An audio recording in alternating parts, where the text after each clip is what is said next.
Hey paisanos, how's everybody doing? Welcome back to Kwingsletsplays channel. And today is the start of a brand new Let's Play. One of my favorite Gamecube games. Mario Power Tennis! Because it's the summertime! Also because they delayed some games we were going to be covering in May. So, we got to, figure out what to do now, yes. So thanks for voting. We had 375 people vote for this last minute yesterday, so great job, everybody. We'll be playing through this game, provided that it does well every day. So, that is the plan. Wow. Now, the disc was having some read errors. Which is kind of weird, but everything seems to be working now, as you can tell. But.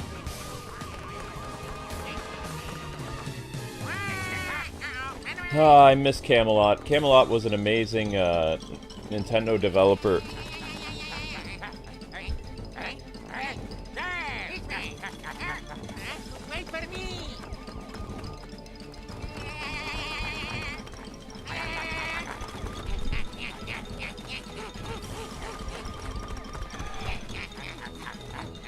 Out there.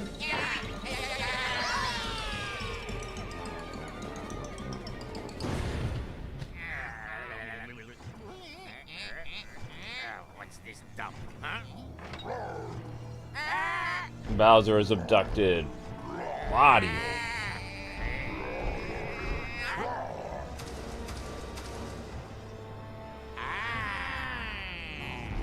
He's like, I'm gonna train you to be better than you are.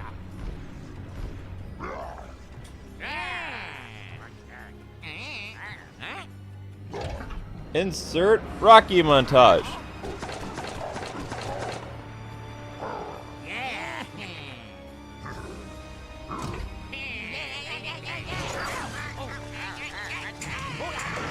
Wow! What the heck is going on?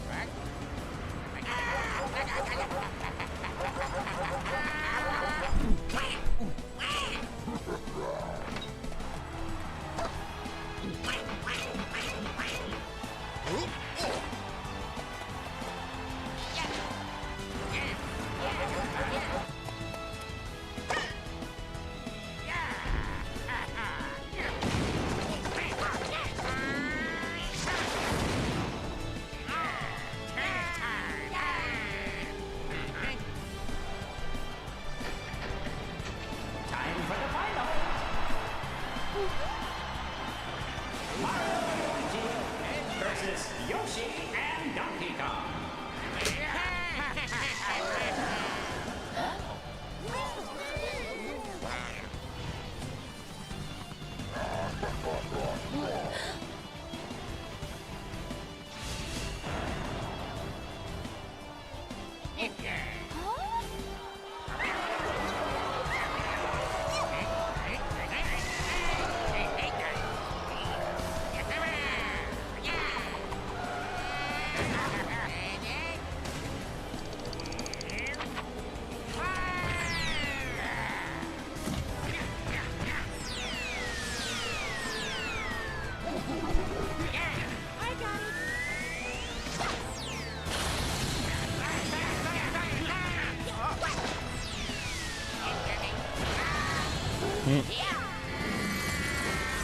Nintendo really couldn't do cutscenes on the N64, so GameCube they always went all out with cutscenes.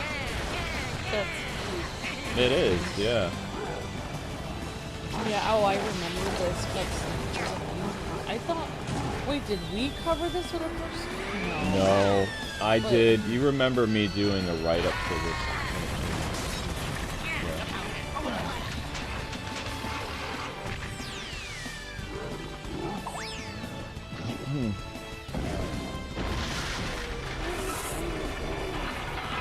I actually had a crazy idea that we somehow came in possession of an extra like $1,000 and we opened up a small website where we could do write-ups, and then we got, because it seems like game studios are kind of moving away from YouTubers and Twitch streamers, and they're working with like small press again. So yeah, we had a small little gaming outlet where we were writing up not very lengthy game reviews, but just like talking about video games in general, because there was so much to talk about with what Xbox is doing now with increasing prices and things like that. So we created our own small little publication. Had a couple freelance writers. That was your dream? That was my dream, and I didn't want to wake up. Because it was like, we're actually working for Nintendo again. I wrote stuff too, or? Yeah? Yeah, we wrote stuff, yeah. It was a nice dream, actually, especially with all the crazy stuff going on. It was a nice dream. I didn't want to wake up. People say your dreams are actually another version of reality, but that's true. Maybe. It felt real. It felt real. Alright, so Mario Power Tennis released in 2004.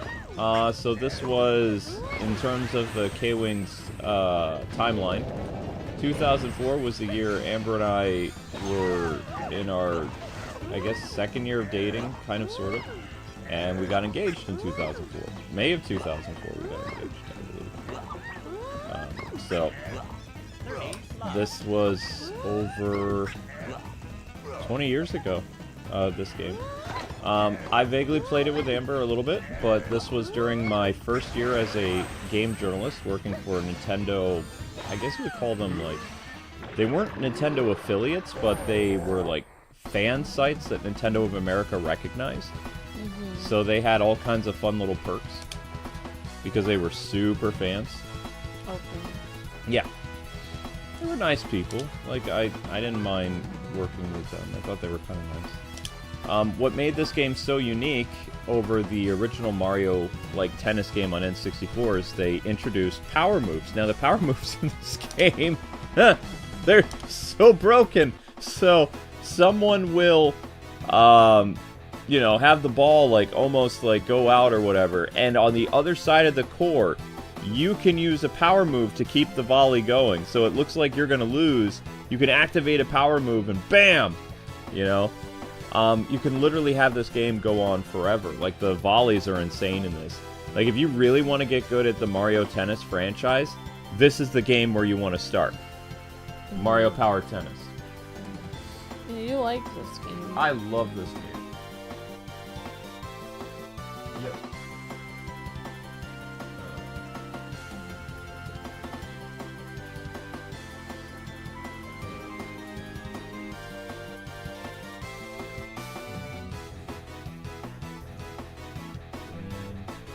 Well, I didn't realize that the site that you work for was like super fans of Nintendo.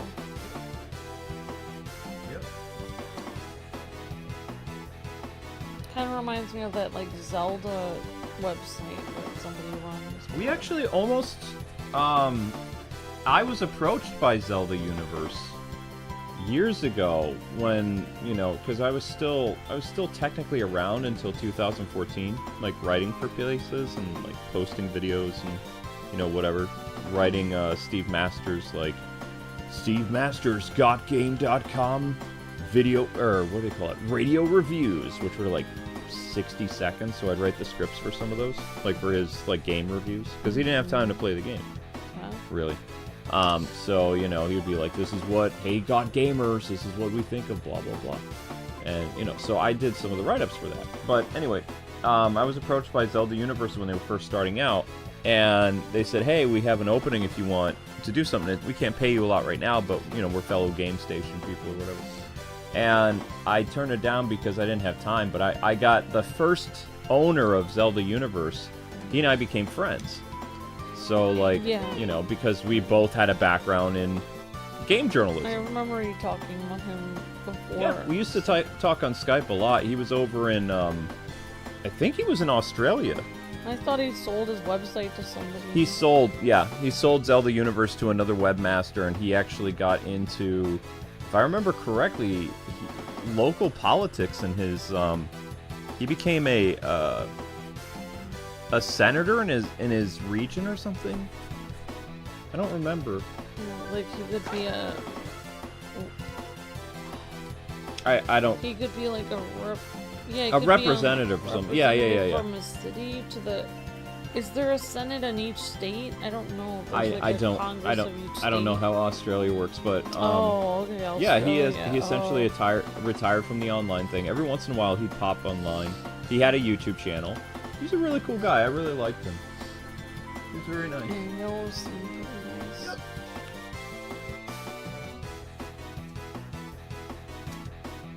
Yep. Nope. So the Nintendo website that I worked for was in association with OneUp.com. OneUp.com eventually ended up getting swallowed up by IGN.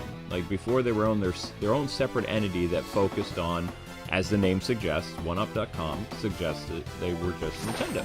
It's mostly what they did. And you worked for OneUp.com? I worked for a subsidiary of OneUp.com. So it was a smaller website that was part of them, but not really. Like, they owned it. So in a sense, yeah, I did work for OneUp.com. I was one of their affiliate people. So I got to know those guys really well.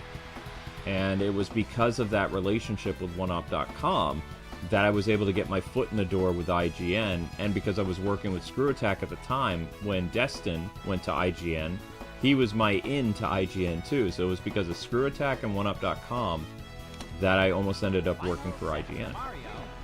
If it wasn't for GameStation, aka Polaris and Disney, then I would have been working with IGN as early as, I think it was 2011? 2012? Sorry that happened to you. It's okay. I have a lot of what ifs that happened, but it made me a lot wiser, and I haven't given up the whole internet thing. If YouTube ends up changing, I can find ways of surviving. There's other things, because now the tides are changing. Like, the game industry is kind of going back to where they're looking for honest, like, men and women and people who actually want to talk about video game news, and because Switch 2 is changing everything. The tides are changing big time. So, like, people are hungry for, like, real game reporting and all this other stuff. I've actually applied places to write again. So I'm hoping that I get some opportunities, even to just do freelance a little bit, because I can easily do a quick little write-up. Because, I do miss it a little bit. And if we can earn some extra scratch in the meantime, that would help with your DoorDash. I don't know how it would help with my DoorDash. Well, it would be anything that's coming out too. Oh. Is what I mean. I'm still waking together, up. like, Yeah. So as you can see, I mean, like, even earning like $10 a week or something helps, because you can help with groceries. yeah, basically. Yeah, what were you gonna say? Did you see how he just used his gimmick ability? Like, the ball was so far away from him, but he used his super move, and bam, he just brought it right into the fold like that. Oh, yeah, wow. Yeah. I just have to remember how to use my super moves, because I'm still waking up.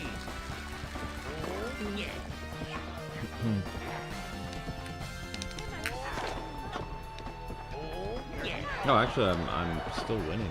I didn't realize Yeah, that. you really liked this. But Oh, you, I like, love this game. I used to play this with you a lot. Yeah, I remember that. And, technically we're still playing it on our Wii because, GameCube. Yeah. And every single GameCube game worked on the Wii. I didn't know if you were gonna do 2-player today or what. We'll do 2-player eventually. Today, or will it be another day? Might be today, actually. Okay. Well, if I have to go and leave and do something, just call me back then. Yeah, of course. Alright, so we won our first match already. Yatta! Great job, honey. You did fantastic. You would love if Amber and I made a podcast. We had a podcast 12 years ago. It was just a simple husband and wife podcast where we talked about the game industry. Like, it was way before anything bad. We were just talking about, like, the big thing back then was the rise of digital gaming, and Amber and I said that digital gaming would become the new norm, and it was going to change how, gaming was done, because before people would, like, miss out on playing a lot of new games because they weren't able to pre-order them. Yeah. And, you know, digital gaming, we came up with this thing that it was going to ratify how gamers played games forever, as well as it was going to take a big chunk out of the market for physical games. So, Yeah. and Well, I mean, it did change stuff for the Switch too. Because nobody was in line for the games at all. They didn't even care. yeah. But, I mean, it didn't put every physical game outlet out of business either, though. Like, Yeah, that's true. It didn't. although right now Nintendo with their game key cards is making a lot of people upset because there are people that like collecting physical copies of games, and there's with the whole game card thing, it's not really a cartridge. It's like only first party games really have the actual cartridges for Nintendo Switch 2 games, which is so weird. Yeah. Yeah. That is. Yeah, I did hear a lot of people complaining about that in line. About how they were annoyed that certain physical games, they weren't able to get them, such as. It wasn't just Lunar, it was like something else that they were trying to get. Oh, I think that's what basically I heard people complaining about in line wasn't just Lunar. I don't know what the other games were. I think it was some game that was coming digitally to the Switch 2, and I don't remember what it was, but also they were complaining about, they were like, well, they're like, they did bring, you know, Wind Waker onto the, you know, Switch 2 via the GameCube thing? GameCube thing. Yeah. But they were saying people in line were, I was surprised what people in line were saying. Like, somebody in line said to me, I don't care so much about the remaster. I want a physical box that says Wind Waker to put on my shelf. Yeah. For the Switch 2. And I'm like, okay, that's a lot to ask for, but okay. Well, I mean, the reason why they're doing that, though, is because with digital games, what people are learning, especially with the Wii U, 75% of Wii U's titles, right, was all digital. When Nintendo shut off the Nintendo eShop for those digital games, gamers couldn't get those games again. So, yeah, if you are a person who has the Wii U like we do, we are only able to play the physical games that we own, which is about maybe 100. We have about 100 Wii U games, plus the digital games that we were able to download over time. Yeah. And that's it. The only exception of that is, like, if you have a physical copy of a live service game, then you're screwed when they shut off the servers. Well, of course. So when they shut off the servers, though, there's literally, like, what was it? There was 800 games that released in total over the Wii U's life cycle. Yeah. And 75% of that is digital. So, like, only I believe it was the final count was 250 physical games for Wii U that you could still technically find in, like, retro stores and things like that. So, I mean, it was... Wii U is basically showing people the horror of what happens when you don't have physical games. Because when that stuff is shut off, and eventually it is because a company can't maintain that forever. Yeah. Wii U's online service lasted until 2024, I think? No, 2023. So from 2012 until 2023, Nintendo's online service was for the Wii U and the 3DS. And the DS. Wow. Actually, no, the DS was 2004. So when they migrated everything over to the Nintendo Switch in 2017 with a brand new eShop that wasn't really connected to the Wii U, Nintendo was operating two types of eShop, like, services. Right, the Wii U and the Switch. So they couldn't afford to keep the Wii U one anymore because, I mean, they didn't have that many players. Yeah, so eventually they shut it down. The Wii U one had some great games on it. Oh, of course it did. That you could download off of, like, I had never played, the one that Ness is from. Like, Mother 1? I don't remember what it's called.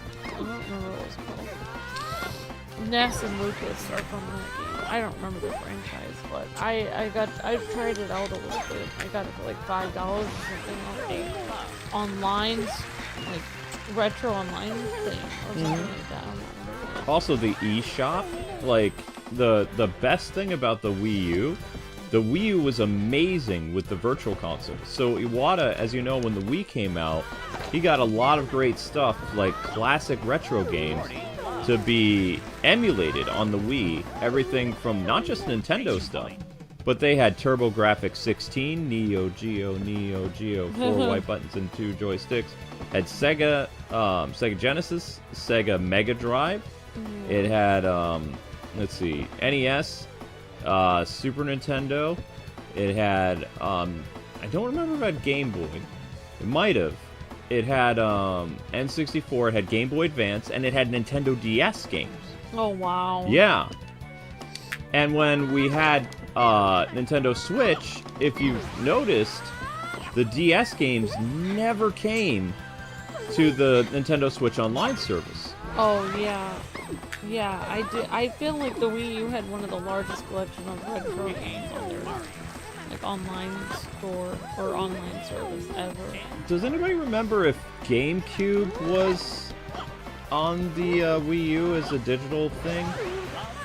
Or did they skip it because it was still relatively new? They had Nintendo DS because Nintendo DS released in 2004. So by 2012, they were like, okay, we can sanction DS games on the Wii U. And they also had a few arcade games, like Nintendo arcade games, near the end of Wii U's life cycle. Like they had Mario Kart GP, which is possible. I just noticed in the background suite art, see right next to our Stellar Blade copy in the way back, there's a giant black portable hard drive that you have to plug in. It's very possible that that portable hard drive has tons of Wii U and Wii games digitally on that. Because when we check our Wii U's right now, that doesn't have a lot of digital games on there because there wasn't a lot of space. Yeah. So I'm seeing that portable hard drive thing in the background that's got dust all over it. If we plug that in sometime, we could probably check to see what was on that thing. Well, I think they skipped the GameCube on Wii U, but GameCube games were on Wii. From what I remember, it says Ask Reddit. Yeah, of course. Well, the Wii was backwards compatible 100% with GameCube. There is no GameCube game that I know of that does not work on the Wii, which is a much better compatibility thing from Xbox to Xbox 360 because there was a boatload of Xbox games, original Xbox, that did not work on the Xbox 360. Yeah. Yeah, and they said they were backwards compatible, but GameCube to Wii, everything worked. And fans liked that. They were like, cool, because Nintendo technically was a backwards compatible system. That's just what they did, because the Nintendo DS could play Game Boy Advance games up until a certain model. I don't remember which model stopped being able to play Game Boy Advance. I think it was Nintendo DSi, or maybe Nintendo DS XL. I don't remember. There's so many DSs, you know? Yeah, I do remember the DSi, DX, Yeah. 2DS, DS. Well, 2DS was the 3DS, which I liked the 2DS, and that weird. It was a 3DS without the 3D. And then they have their best system that we've never opened that we still have. It's the Nintendo 3DS XL? XL, or I don't remember. It's way up there. It's that really nice freaking blue one. That's been in the box forever. It's never been opened. Nintendo sent us that to do and when we were part of the brand ambassador program, they said we didn't have to make a video for it. That's nice. Yeah, so they just gave it to us. They were like, hey, check out our new system and tell us what you think about it. Like, I was like, okay, and, you know, we never got around to it, but they never pressured us. Yeah, I mean, I don't know. It was should have made a video, I don't know. It was back when, like, companies would just give you stuff because your channel was so big. Yeah. What do we think about the price of the Switch? I mean, Luke did I did a video on it. I don't like the idea of $80 games because I told people, what was it, over a month ago, if Nintendo sticks with this $80 game thing, then what is going to happen is monkey see, monkey do. The rest of the game industry is going to follow suit. And I said, by the end of a certain time frame, games are going to go up to $100. Well, because that's what gaming has been trying to do for the past, like, 3 years. Well, maybe you should make a video on that since some other game companies have raised their prices now. I'll probably talk about it in a game news video this weekend, because I have a video going up tomorrow, which is top 10 most wanted games for Switch 2. Yeah. And that'll be going up. It was supposed to go up today, but I was too tired to make a thumbnail for it and stuff, and also to rewatch the video because the video is like 17 minutes Yeah, long. you have to rewatch it to make sure there's not a problem with it. Yeah, you have to make sure there's no errors with the video, because one of the joys of making scripted content is the videos can get messed up in the editing process. Yeah. Process. Yep. Hi Jade Rose, hi Cassie, hi Ask Reddit, hi Blues Cat, hi everyone. Hope you guys and gals are doing great. Mushroom Cup continues. Oh, I unlocked something cool. Congratulations! Bowser Castle Court, now unlocked. It's part of the gimmick courts. Now, I need to get better at, doing the super moves. I can't remember how to do the super moves. Oh, you used to be really good at those. I know! I haven't used the super moves yet, though. But I love the music in this game. I like the characters. I like the secret characters. There's also abilities to... She gave him a kiss? Oh, that's cute. Aww. Oh. That's all he's ever gonna get. Well, she bakes some cake every once in a while, but, I mean, yeah, she actually kissed his cheek. No kiss on the lips. Well, no, I mean, it was Nintendo was a family system. This is a family show. It's a family show, no macking out. Alright, so we're going to Flower Cup now. Wow, it transitioned right over into that without me even selecting it. Oh, wow. Oh, yeah.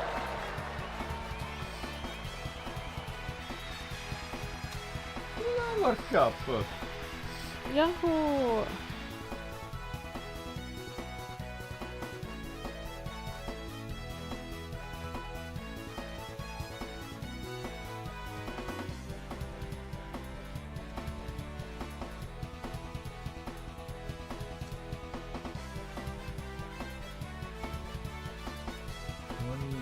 Of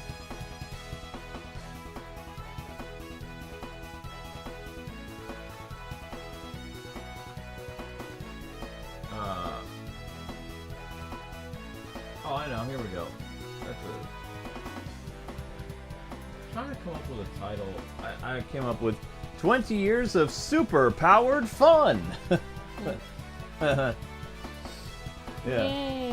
It's always hard to come up with these titles. So as the courts change, it's going to get progressively harder. So now we have a clay court. Oh, yeah, I remember that. Yep, and the different courts represent how the game is going to work. Yeah, they bounce. The ball bounces differently depending on what kind of court you're on. Yep. I think the super moves are L and R, or maybe the Z button? I can look it up. Mario Power Tennis then. There it is. Okay. That's all I need. Alright, so offensive power. So, what is the super move? Offensive power shot. R plus A. R1 plus A. Yep. But I still will argue with people that GameCube was a great system. Like, even though GameCube didn't do well, like, it had the third-party support. It had great games for it. You know, this was coming off the mediocre success of the N64. Because the N64 didn't sell that much compared to PlayStation, and it sold a little bit more than... Because it came out right around the time of Dreamcast, and, well, I mean, it came out in 1996, but the Sega Saturn and the Sega whatever system, Nintendo was competing with that. They were competing with PlayStation, and they were competing with Jaguar and 3DO and stuff. Oh, yeah. Yeah, so... But they were also still making games for the N64 by 2001, when the GameCube released in 2001. Oh, wow. Yeah. But I don't know if they still made a N64 game in the year 2002. I don't think so. But I would have to look through it. I don't remember. Yeah, I just know that you really like this game. I really like this game, yeah. It's a lot of fun. Oops. I'm glad you get to play a game you like to play. Oh, I mean, I'm happy that we had 375 people vote for this last minute. Oh, Miss Deanna's kind of having her dog went after her because the mail came, and she got between the mail and the dog, and Mulan. Oh, she got bit by her dog? I'm so sorry. Yeah, because Mulan was trying to attack her. Oh. Well, I hope you feel better, Miss Deanna. I'm sorry you got bit by the dog. I don't know if your she's dog. still in the chat right now. She was still in the chat.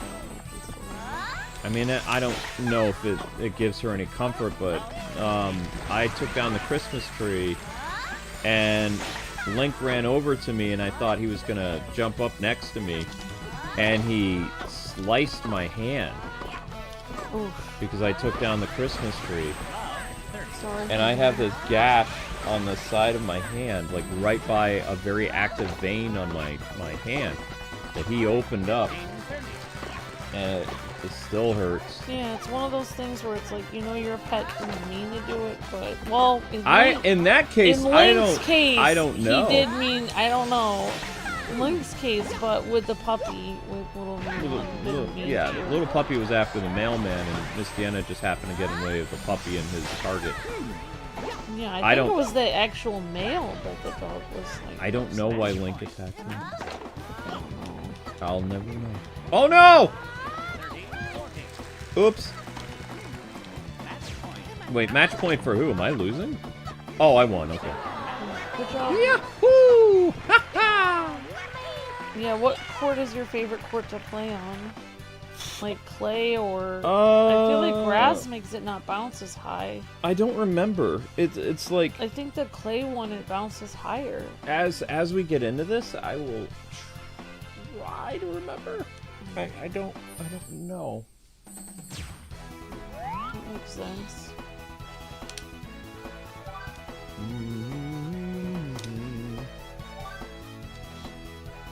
Alright, so it looks like... Oh, I was hoping we'd fight Diddy Kong. But no. Win, lose. Oh, you wanted to fight Diddy. He's so cute. Oh, Diddy Kong. Donkey Kong 3-set match. Yeah. There was a Nintendo 3DS version of Mario Tennis that released that was okay. And yeah. I think the last Mario Tennis that released on Switch was okay, but nothing is better than Power Tennis. And of course, my favorite character to play in this one is Luigi. Luigi! We're playing as Mario for now. Oh! Oh yeah, we'll play as Luigi later. Oh ho, probably. I am a little rusty though. I'm not doing amazing at this. I'm doing okay. Well, I mean, you didn't even give yourself a chance to warm up.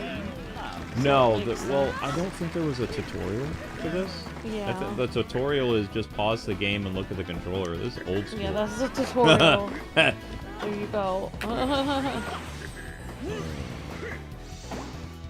makes sense, Luke. Damn. That's how I do tutorials. Mm-hmm. I think you're always great at Mario Tennis. You like pretty much every Mario Tennis game. I do. I think, isn't Mario Tennis N64 and Switch's online service? I'm still surprised that with the touchscreen on the Nintendo Switch, Yeah. why didn't we get DS? Because there were already DS games on the Wii U, right? And the touchscreen didn't work that well on the Wii U gamepad. Yeah, so exactly. Why didn't we get Nintendo DS games on the Nintendo expansion service? They just gave us N64.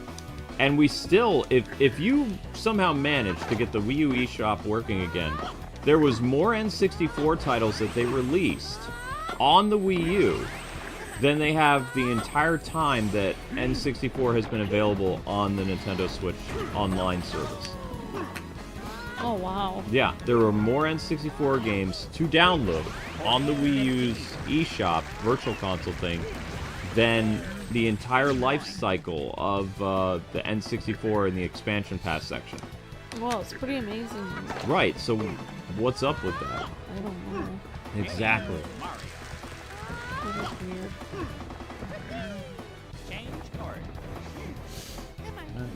Whoa! Whoops. Hello, people coming in. Hope everyone's day is going good.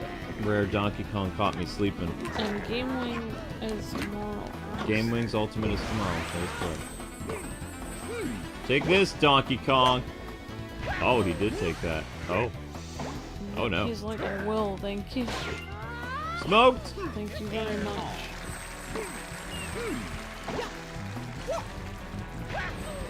He's like, I think I will take that, and I'll raise you one banana. He tried to, but I mean, he's not going to get past my elite defenses.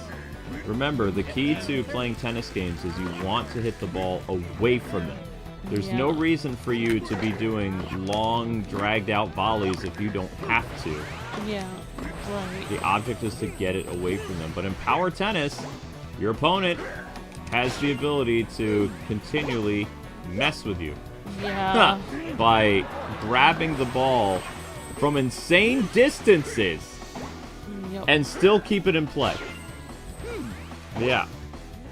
It really makes a lot of these matches last a wicked long time. But yeah, out of all the Mario sports games, tennis is my favorite. That's really awesome. It feels like a Mario game with tennis elements. You know. You like tennis in real life, though. You're not bad at it. I won't watch it, though. Oh my god, I love watching tennis. You like playing it, though. Yep. But I only like playing Mario or Sonic tennis. Or as they used to call it, mascot tennis games. I don't like tennis games where you play as real athletes because it's just kind of boring. No, I meant you like playing it in real life, I thought. I did. When I was active like that. Oops. Oh, I'm gonna have to pray that we get near a tennis court because it's like a really good way to go outside and get moving. You don't even need, if you can find a wall, like sometimes in some tennis courts there's like one with a wall on it so you can play against yourself. Yep. Well, that's kind of neat. Kind of like racquetball. Yeah. It is kind of, it probably gets a little bit lame playing against yourself, but just like, you can actually play soccer sort of on your own because you can learn to juggle the ball. See how long you can juggle it and stuff like that. Game point.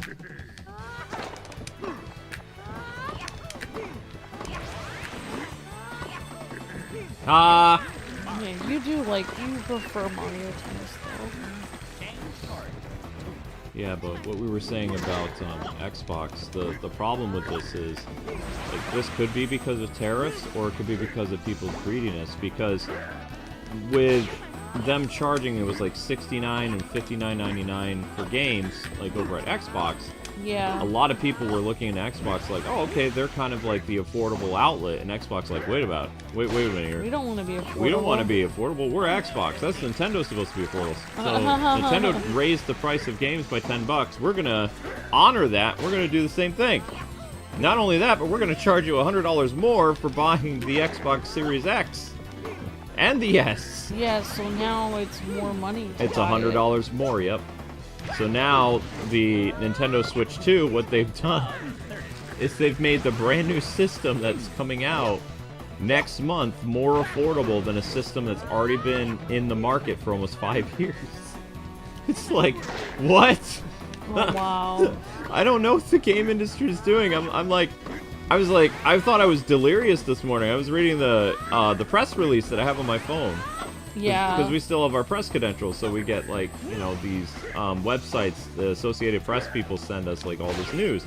So I'm reading over this newsletter this morning, I'm like, because I was really tired, right? Like, I was, literally, when I was editing this morning until, like, 8:30 or whatever, I was, like, hazing. I was rocking back and forth, and even when I did Demon Blade last night, I had to smack myself in the face, literally, Whoops. in order to keep streaming Demon Blade because I was dozing off. Wow. Right, so I was having, I don't know what it is, maybe it's because of the whole fever situation, but I was having problems. Sorry, honey. And so I'm reading the newsletter about Microsoft's announcement, and I'm like, that can't be right.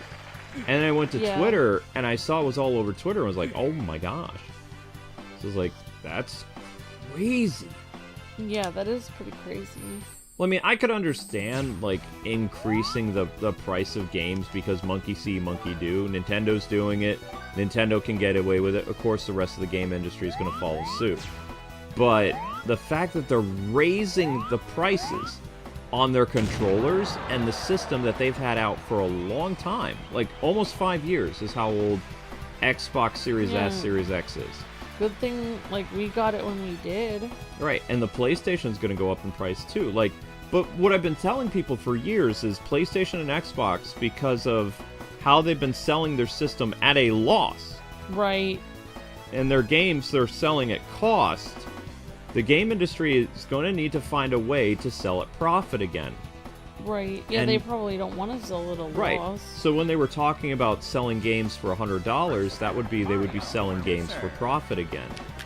Because Yeah. they've been selling consoles for a loss for some time, and Nintendo has been selling at profit because for the longest time they were the cheaper option.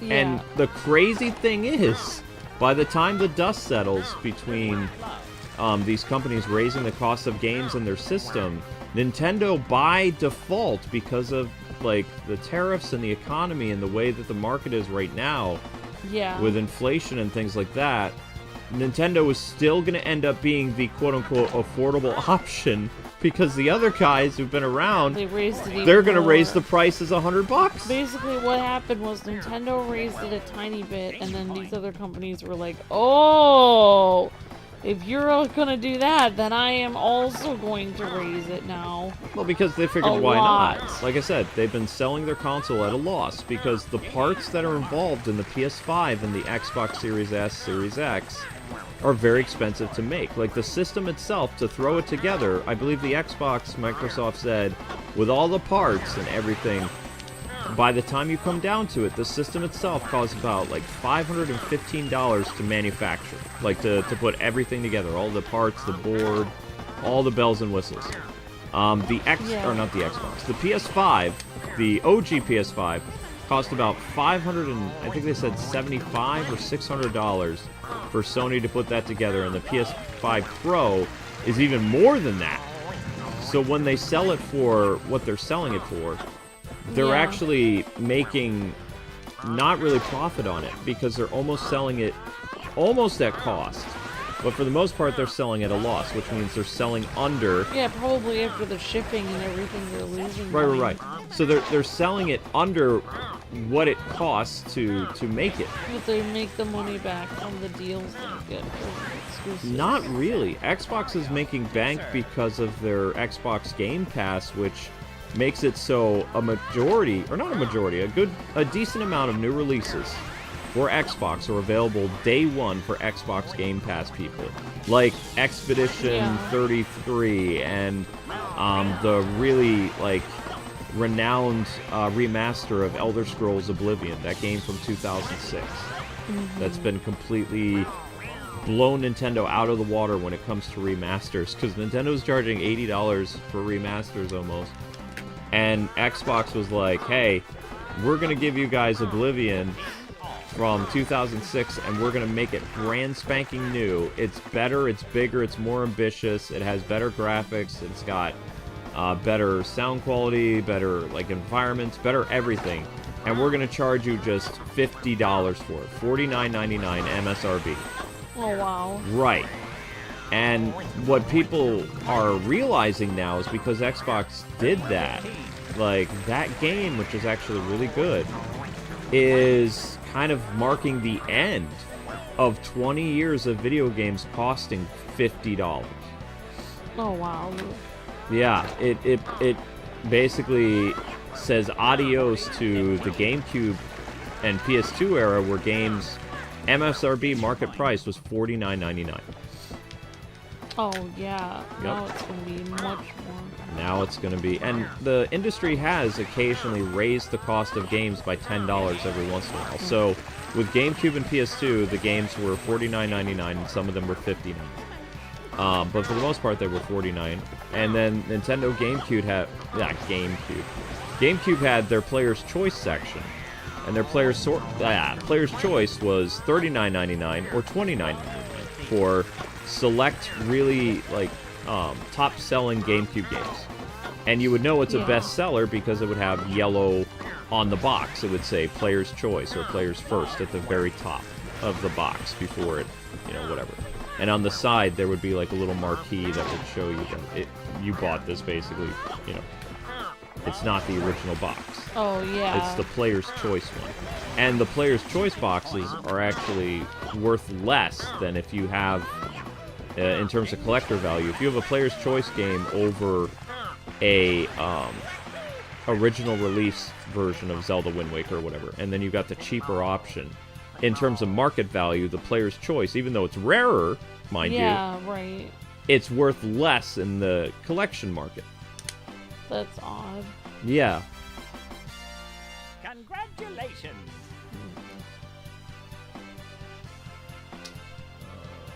This is Star Cup.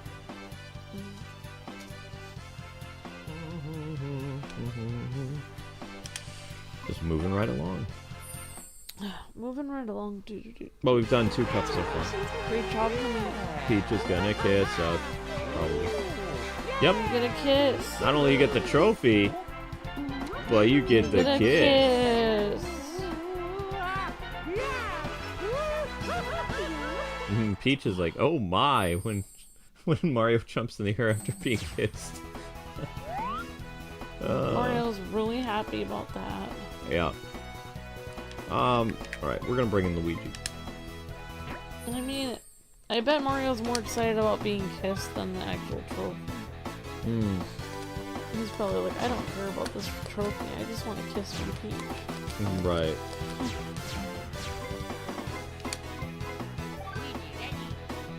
Alright, you're at 975 views for Monster Hunter Wilds. Monster Hunter Wilds is at 975 views. Oh, I see what happened.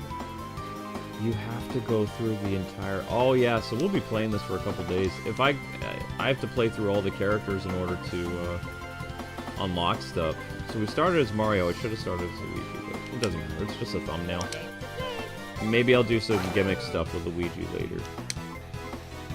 Let's go Star Cup. Yahoo! Now we're going to the grass court. It's a Star Cup time. Oh, that's cute that they have pipes as their, like, tournament thing.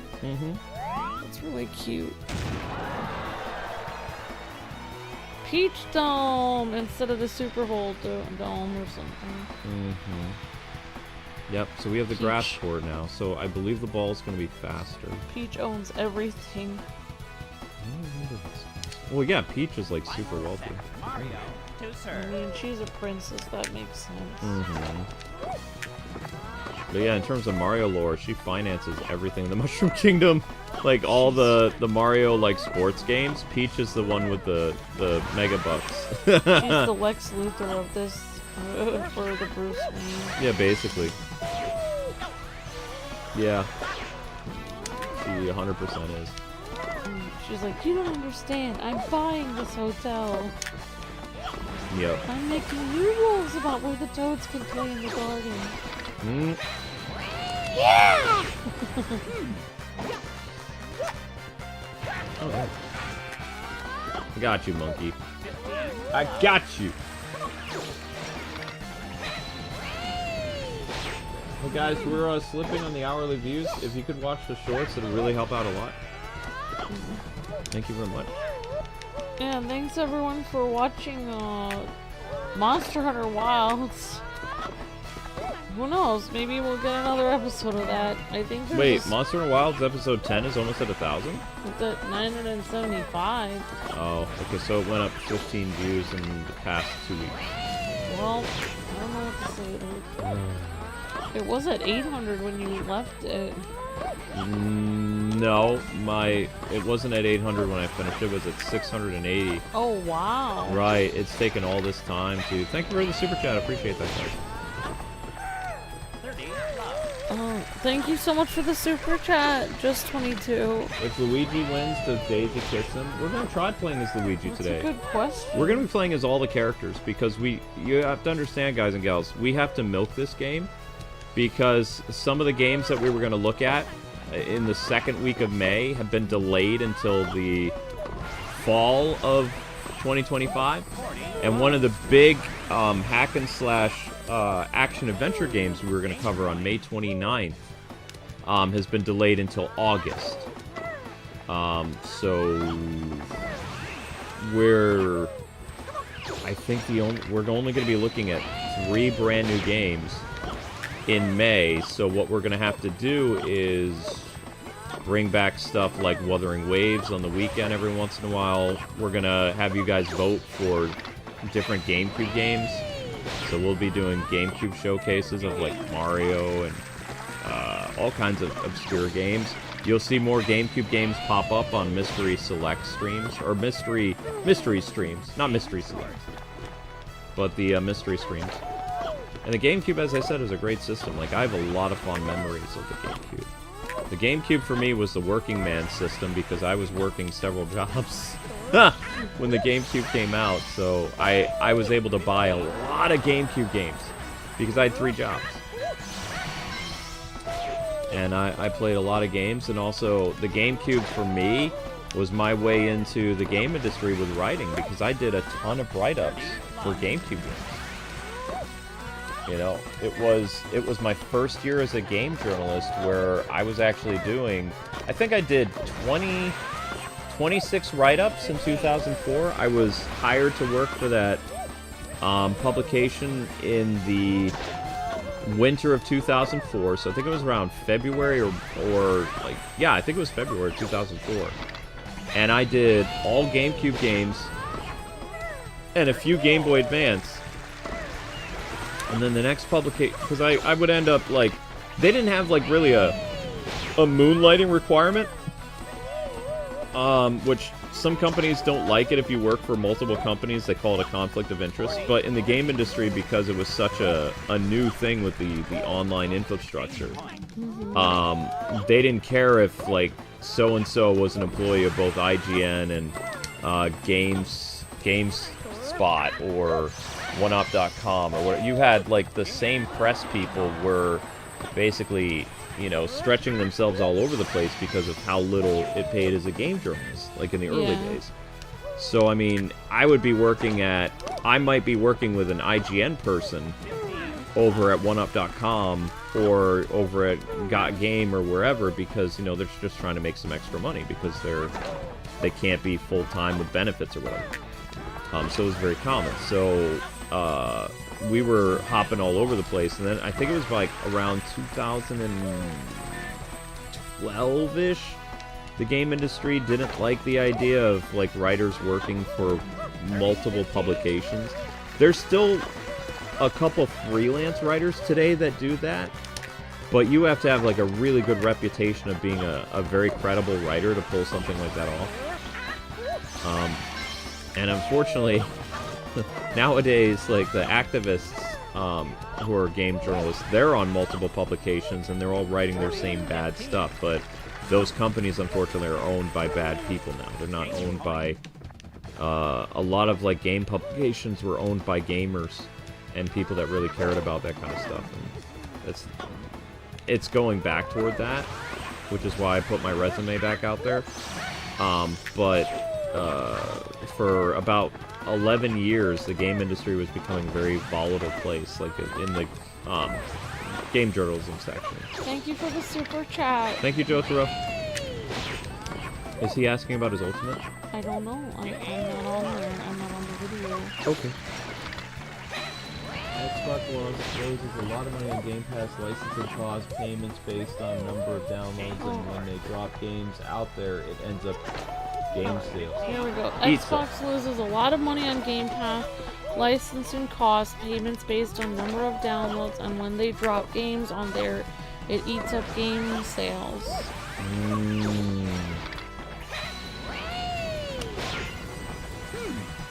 That makes sense. They lose a lot. They lose money on Game Pass. Xbox does. Oh wow, I didn't know that. That's why they've been casually talking like Sony and Microsoft, especially after the pandemic.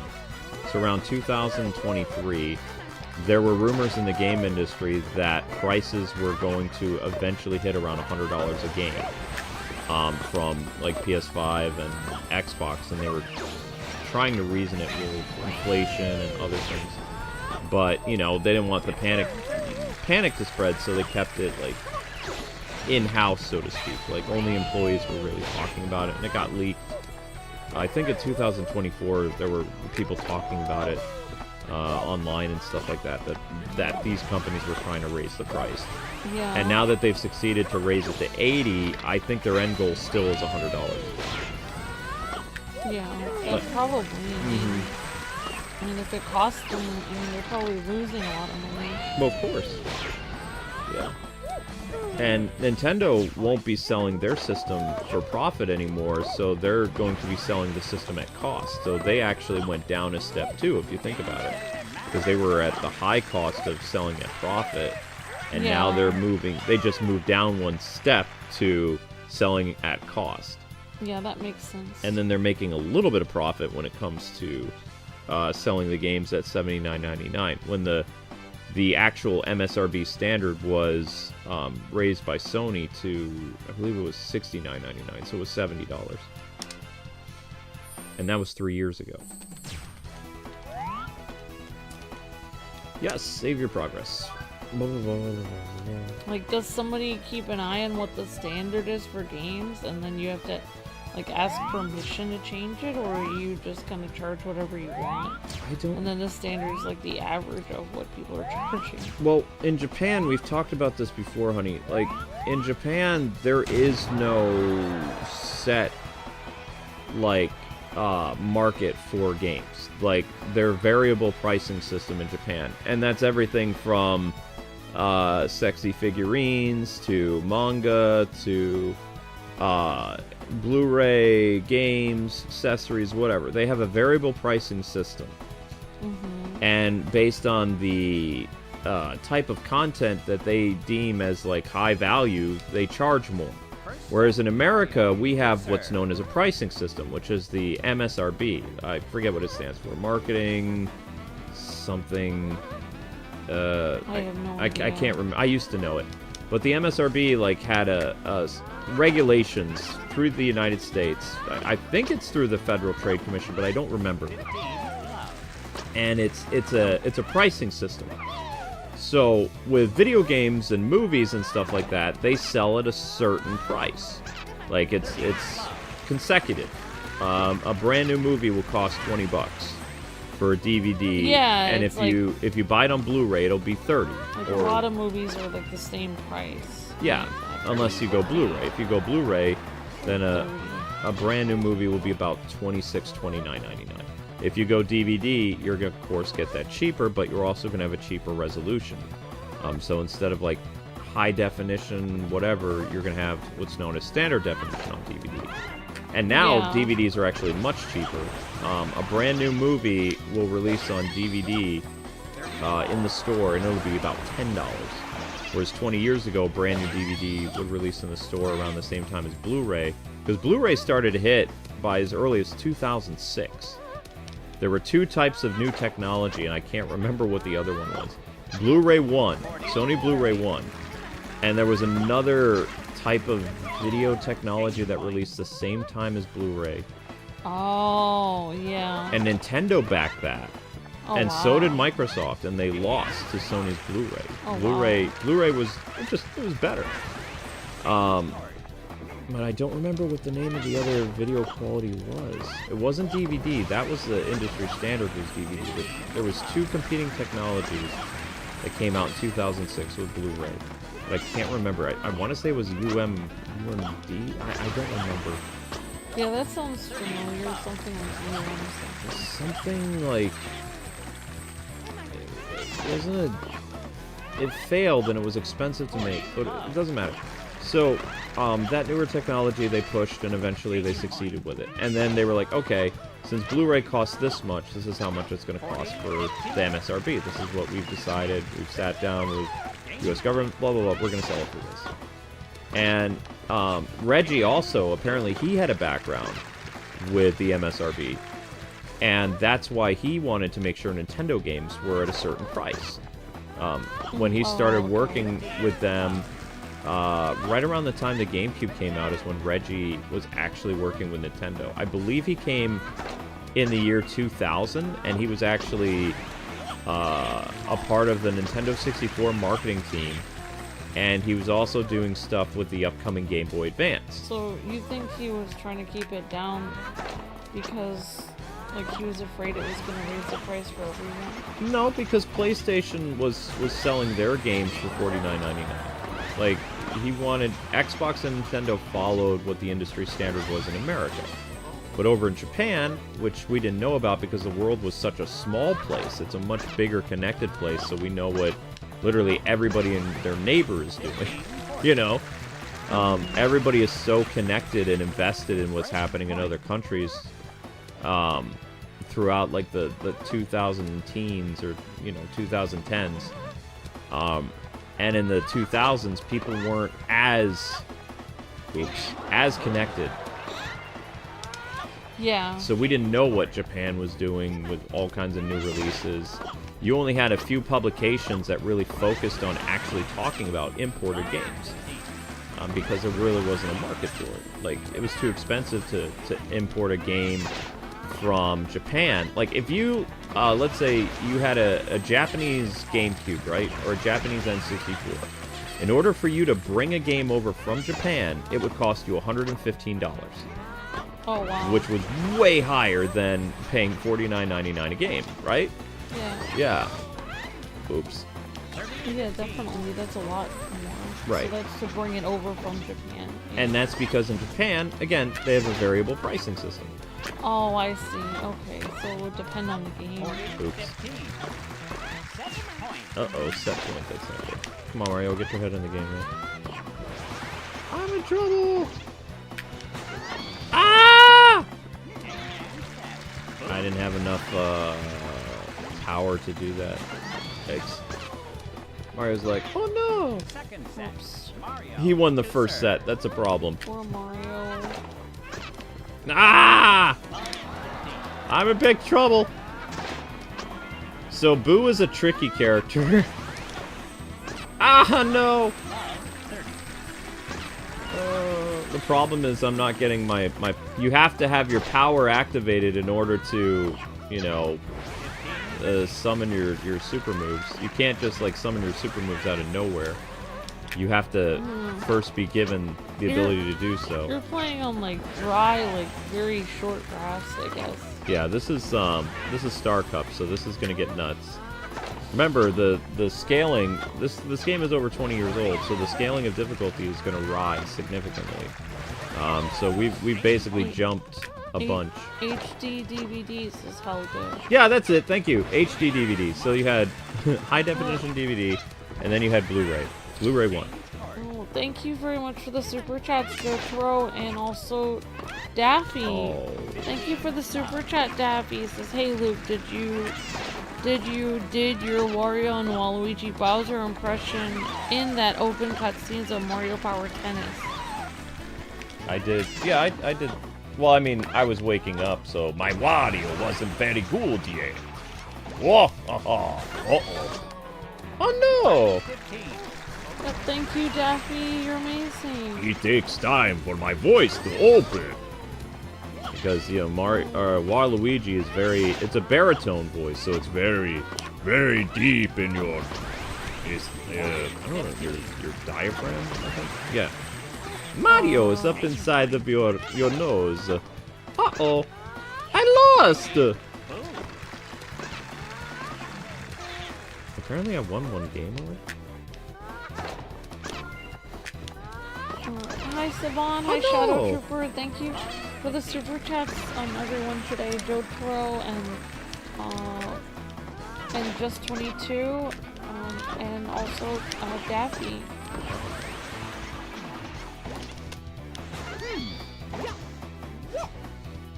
He managed to hit it! Oh my gosh!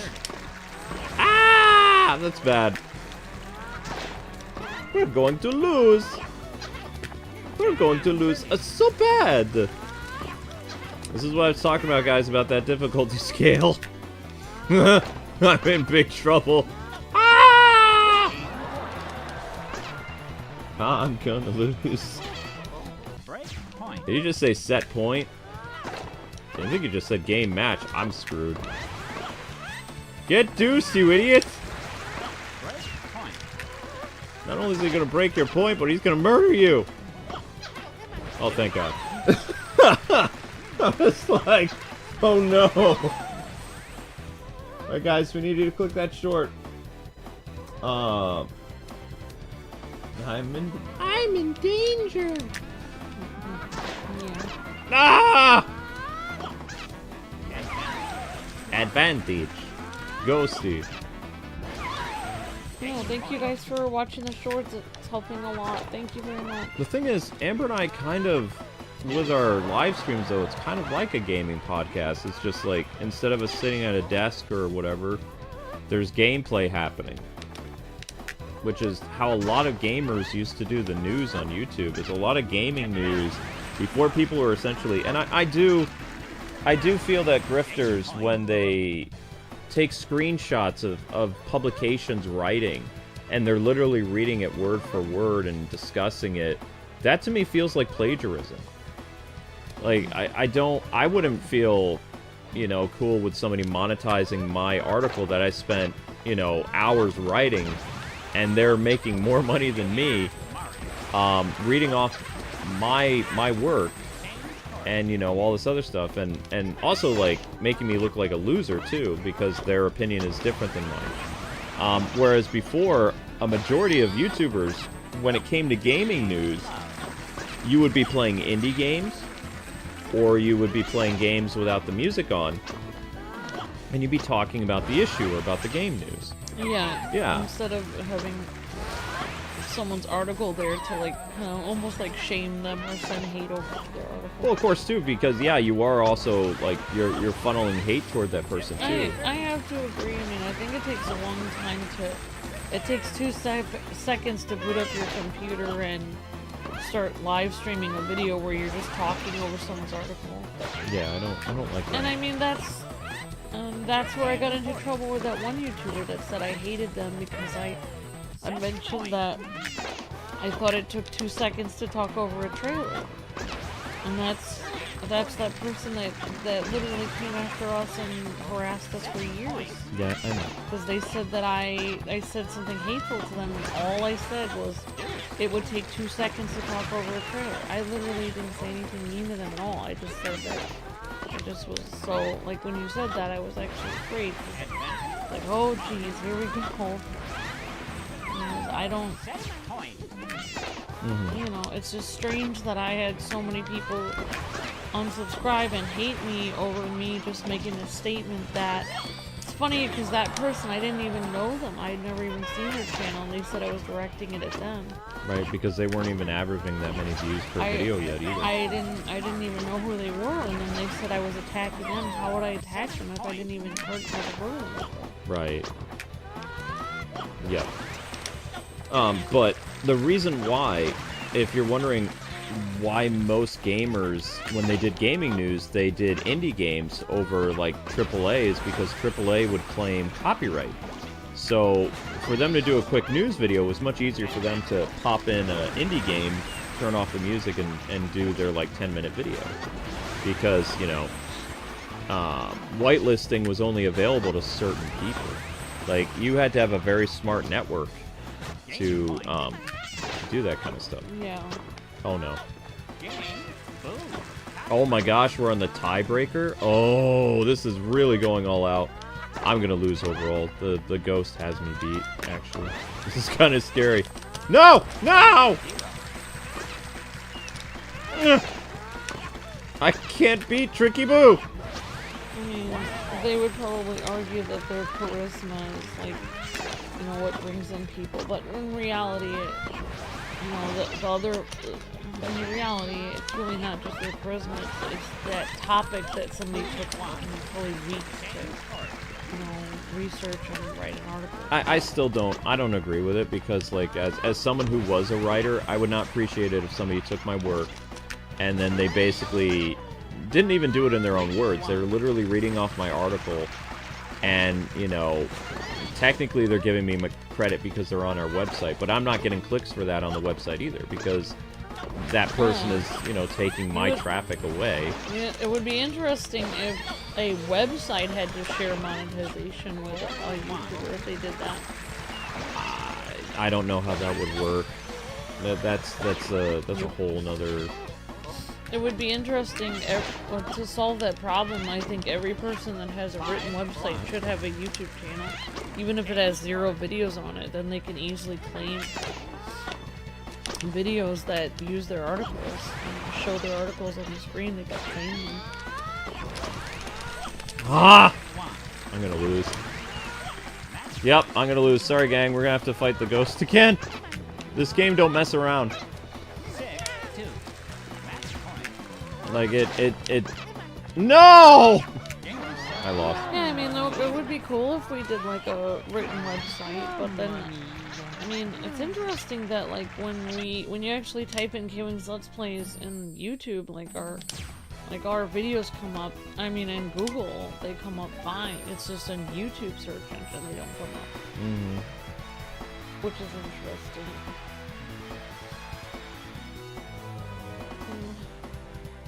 Sorry that happened. Oh, well, I mean, I told you before, the difficulty scale for this is immense. Like, it goes up.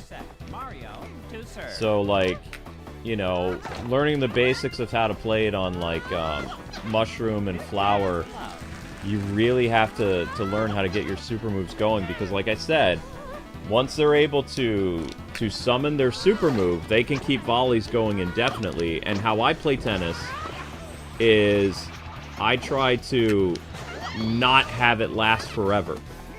Because if it lasts forever, they're going to win.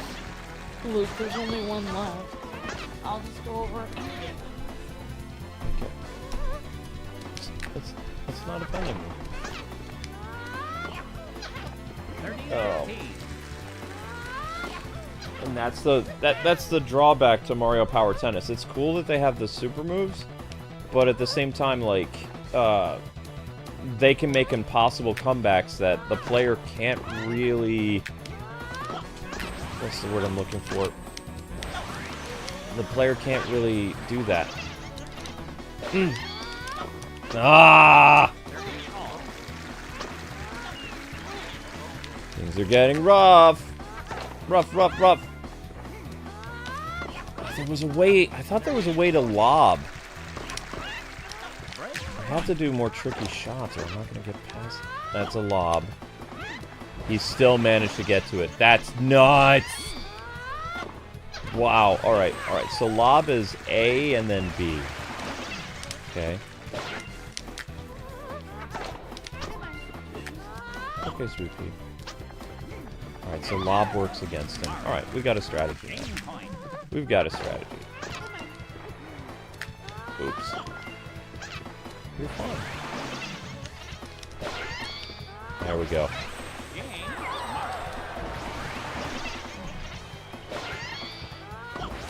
No, they're not watching the shorts. Guys and gals, we need you to watch the shorts. Shoot, I was not watching the ball. No, you're fine.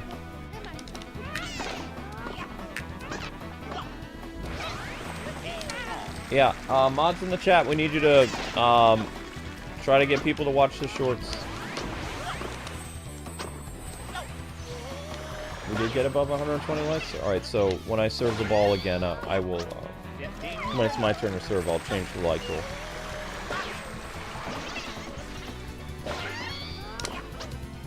He's still serving. Alright. Ha! Take that, you little tricky ghost. I got you now. A little technical there. Set point. No, you punker. Oh, he still got me. You fiend. You ghostly fiend. Up and at him, Adamat. What, babe? Deal with it. Oh, that. Not only that, but that person ended up saying that, like, they said horrible things about me online. Then Luke ended up, like, saying, like, please don't say that about my wife. And all I said was that, you know, it's very easy to talk over a trailer. And it was in a random live stream.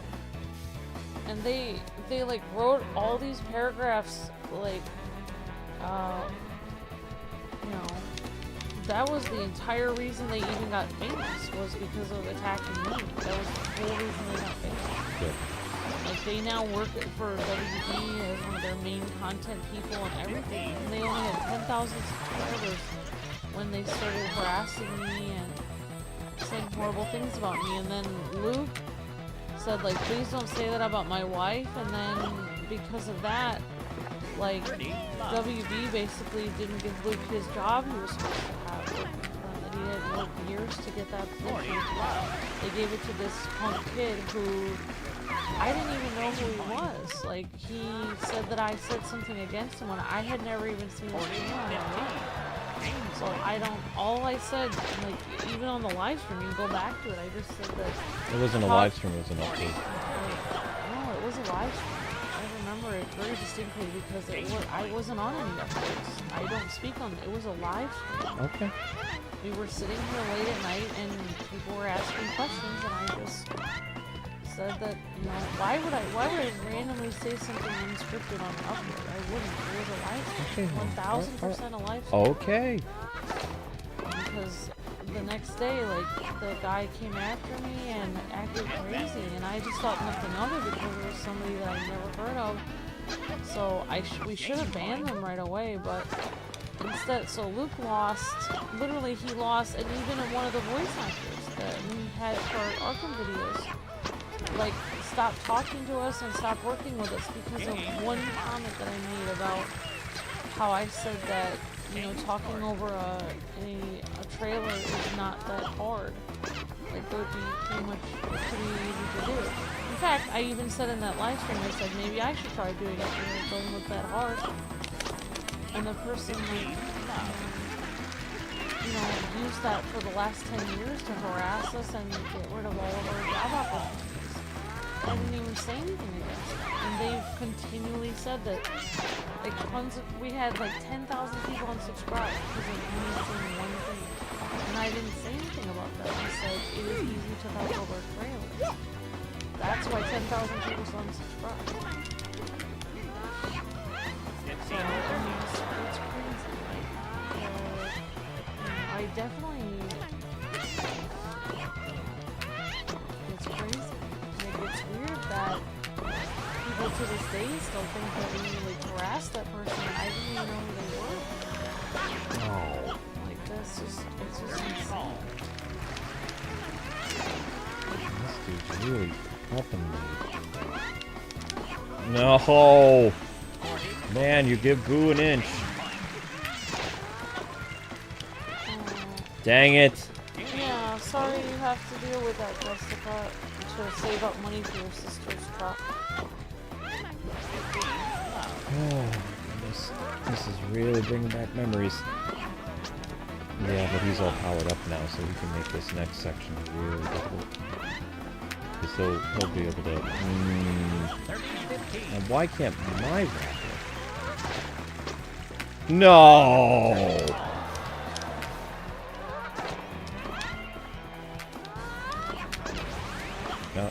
Yeah, I think Luke knows how to do the super moves now, Dad. Of course I do.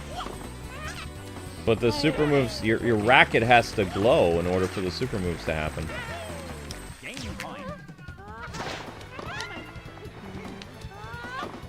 There we go. Hey, Random Jazz. Hi, Juan. Hi, Ted Moeller. Hi, everyone. Be careful. Oh, okay. I see. Hi, Helgate. Hi, Princess Luca. Hi, Ethan Nova. Hello, everyone. Nuts! That's why I was so confused because it wasn't even like this week. We were just having fun on the live stream talking about random stuff. It wasn't even an official video, right? Sorry, It was our first controversy that created the haters that we have today. That all stemmed from that. Yeah, like incident. a lot of the people that attack us today is from that very thing. All I said was it's not hard to calculate. You don't have to keep repeating the same thing. It's just very strange. I don't even... No. Go. How are you this good? No! No! Oh my god! How?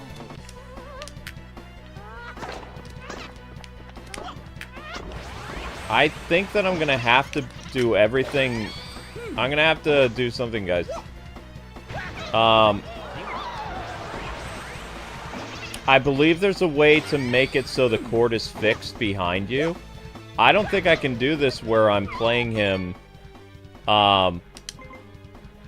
stationary cam, dynamic, front-facing camera from behind the player. Yeah, I can't do the one where I'm, on the other side anymore. Boo is too good. For whatever reason, I'm really good with the view, in front of me. But when I'm up in the corner, like, Boo is just he's too good. And even then, this is not really helping me very much.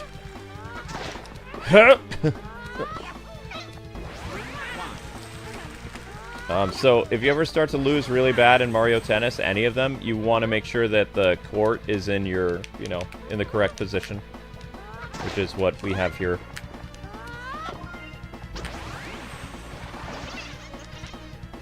Bam! No.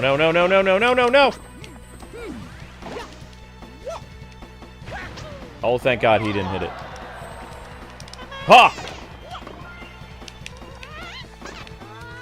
4-2. Change card. He's not even the final yet. Boo's not even the final guy. Wait, is Boo the final guy? It feels like he's not. Hoop. Okay, that's in. You're done. Okay, 6 out of 2. And this is a tiebreaker for the first set? Or is this for match point? You're fine, Amber. Change court. Oh, this is for match point! Well, this is not... Ah! I can't beat this stupid ghost!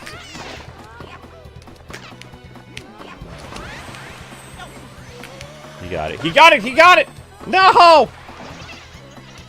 Ugh! Oh my god! I got him with the lob! Oh, wow! Oh my gosh! Making me sweat here, Nintendo. Holy cow! That wasn't even championship! Now what? Oh no. No.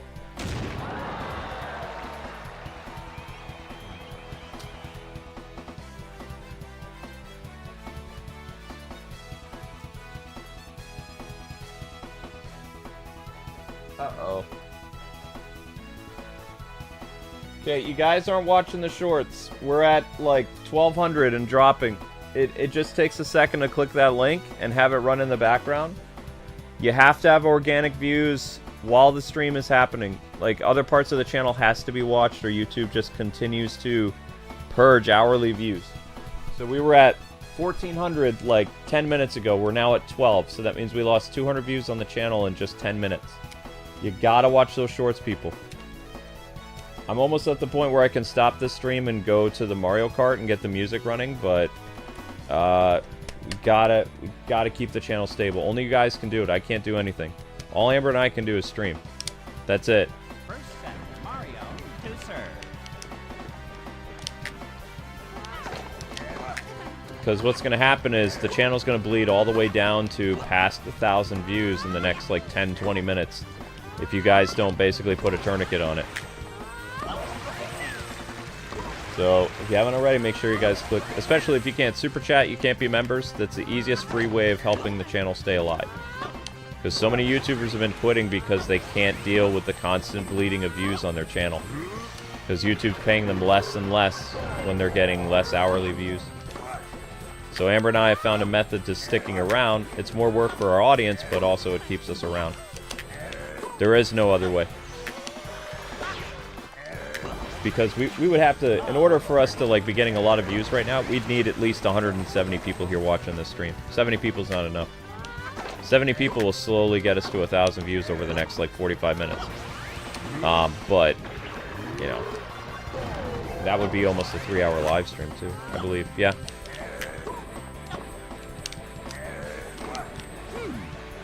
So YouTube Shorts is the way to go.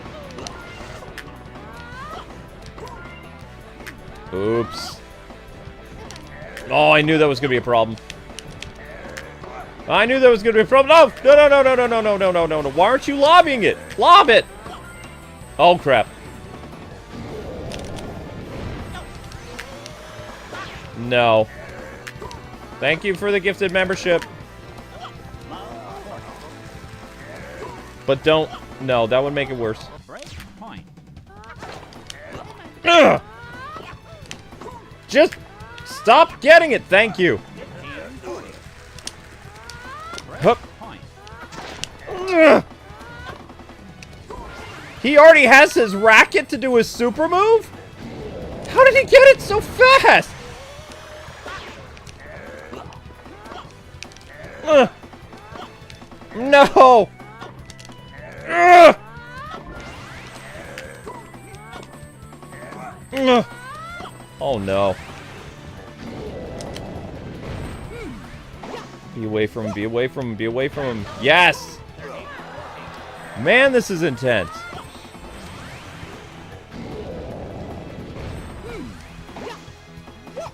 Oh my goodness, alright. He's still gonna break my point if I'm not careful. I don't think so, honey. I'm in the middle of an intense match. I can't even... Dang it! No, the hourly views are dropping rapidly. So I told people like 5 minutes ago we were at 1,200. We're now at 11. Barely... We're almost at 1080. So we're dropping like a stone.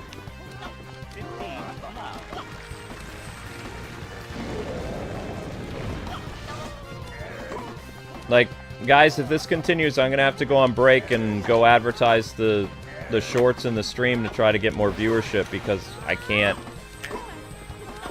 let the stream go uninterrupted with it. Because you have to understand, if we drop below 1,000 views, our income's gonna plummet. And also, the next hour is gonna be difficult, and then the next hour, it has to be consistently 1,000 views an hour for the entire channel.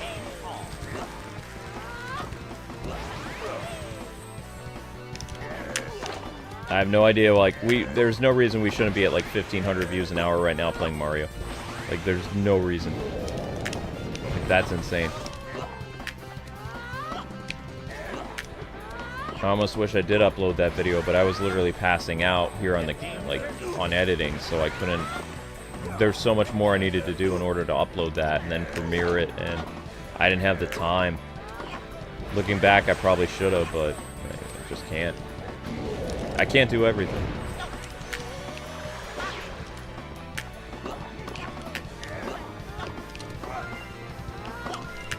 Come on, come on, come on, come on, come on!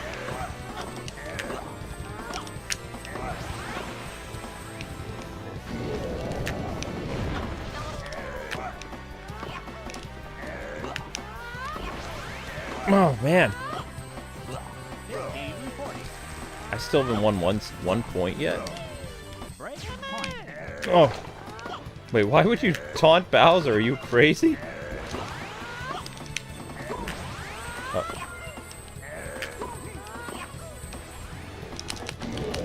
I know that Ember.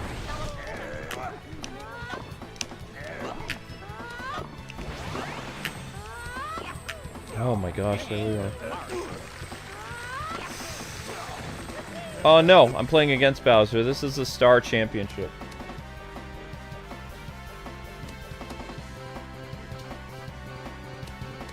Yeah, guys, if you see that link, click it.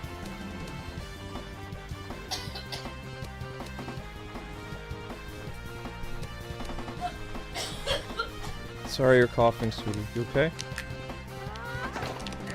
Okay. Bowser, you dino maniac. I was not counting on getting this insane because I believe there's a special cup after Star. This is only Star Cup, for crying out loud. There's a whole nother tier yet. And I'm getting aced. Ugh. Oh, what? Come on, beat this fool. I mean, my best character is Luigi, but still! I've gotten Star, like, rating on every single tennis player back in this game. Oh, about the publication? A publication startup is $1,000. A indie publication, like, to make, like, a website with, like, the ability to have articles and space for articles, it costs about $1,000. I've just researched it. In this day and age, it would cost about $1,000. No, you would build the website. If you're trying to save money, you'd build a website through like Wix or some type of WordPress or something like that. The $1,000 to open the website, it would be for the domain name, because domain prices have gone up. It would be for the maintenance of the website, like, because you would have to pay for it like monthly or whatever. And it would be for the space needed for whatever you need, like uploading clips, videos, that kind of stuff. We didn't have the ability to add articles to that website, because it was through another, I don't even remember, like someone else we paid to do the website and they didn't do it. And we asked them to incorporate stuff for making WordPress stuff, and they didn't do it. Because originally I wanted a website that was kind of like Pirates and Princesses, that Disney site, or that former Disney site, where they have a lot of write-ups and stuff like that. And they were talking about vacation stuff for Disney stuff. Like, their entire job is they went to Disney parks and stuff, and they wrote about it. The seasonal changes to the parks. They did it for, like, 12 years before they became YouTubers. Yeah.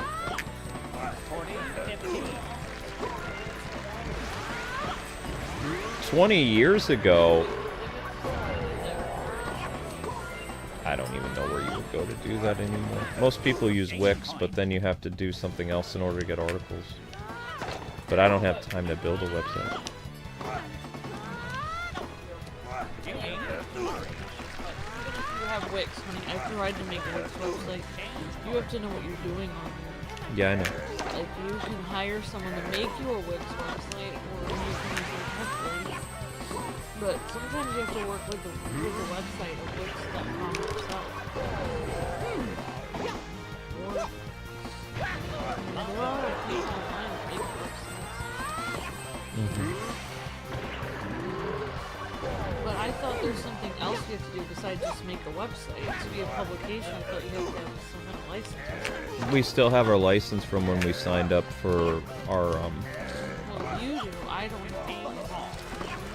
It was under for 2 people under... I'm not going to say the name of the business because... I totally understand you always make it like I'm... No! I'm just talking to you about it. You Yep. Stupid Bowser. How are you this good? This is Star Cup, for crying out loud. You're not supposed to be this good! You're not! I should be smoking you with ease! And I'm not!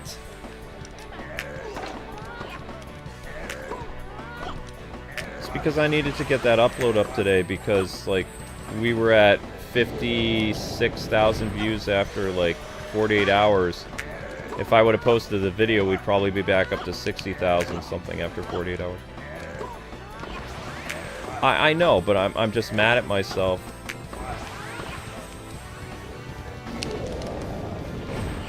Doggone it. Did you deuce me? You stupid dino. Ugh.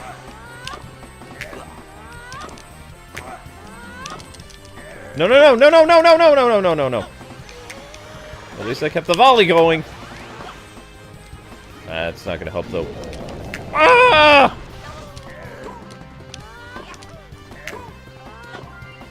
Come on, come on, come on. There's no way he should be able to pull this. Ah! Oh my god. The other way, not at him. Yes! Wow. I have not played a sports game this challenging in years. Nope. No, I do not. This is just the first set? I thought we were going all out for a match, for crying out loud. This is for set 1? Holy crap!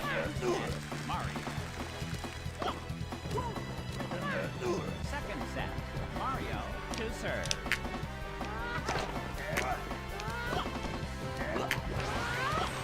I know, honey. I wish I did too for you.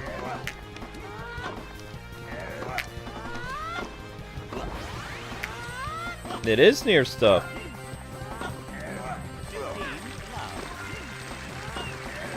Alright, thank you guys for watching the shorts. You got the views up by 200 again, so we're back at 13. See? It's very easy to do that.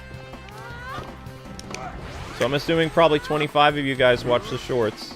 And the shorts playlist runs through hundreds of shorts in, you know, a certain time frame. So it's really that easy. The more people that click that shorts playlist, the better the channel, like, hourly does. And then the streamer can just focus on trying to get views for the stream. Because this stream, believe it or not, even with like 90 people here, still hasn't hit 1,000 views. It's getting there, but it's not there yet. Ugh! It has nothing to do with that, sweetie. Running the music is, like, it's very important. At least with the way the new algorithm works. You're fine. Get it away from him. Away, away, away! Don't hit it back! Don't hit it back! Yes!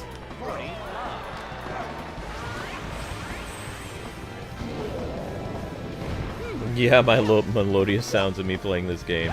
Things are getting intense here. I miss playing on Mushroom Cup. This is just for the second game. We're not even at the champion section yet. Ugh! Uh-oh. I'm gonna pay for that. Lob it! Lob it! You jerk! I said lob it! Yes! Yes! No! Did everybody get your newsletter today? Well, I mean, there's like 90 people here, so I'm assuming people got the newsletter. I mean, I can double check. If I don't get the newsletter on my phone, then it didn't get sent out properly. Because I am also a not only am I the creator of Kwingsletsplays newsletter, I'm also a member. You remember those commercials? The hair club for men stuff? It was like, not only do I sell this product, but I'm also a member. Yeah, it was a joke. It was a funny joke though. Bam!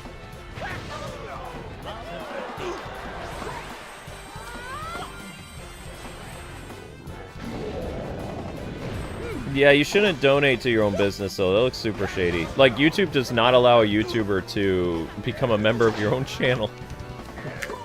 You can't even give yourself super chats because it looks... You know how sad it looks if a YouTuber actually gives himself a super chat to make people think that there have people giving them super chats? There's been YouTubers exposed for, like, dropping hundreds of dollars on a live stream in order to trick people to start doing what they call donation wars or things like that. Like, they're actually spending their own money to falsify that their stream looks popular in order to give people incentive to start donating. Well, it's against YouTube's terms of service. You cannot pay yourself with your own money. It looks really shady. Just like, technically, YouTubers aren't supposed to even pay for gifted members. Like, a content creator's not really supposed to be doing that. But I see, like, people like iJustine and, like, really big YouTubers doing that kind of stuff. And technically, it goes against the terms of service. You can't do that. You can do giveaways for consoles and games and stuff like that, but you can't give your members gifted memberships on your channel because that's a whole nother thing. Oh my gosh!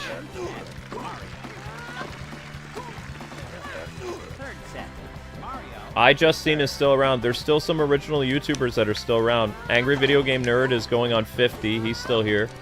iJustine has got to be close. I thought she was our age, but a little bit older.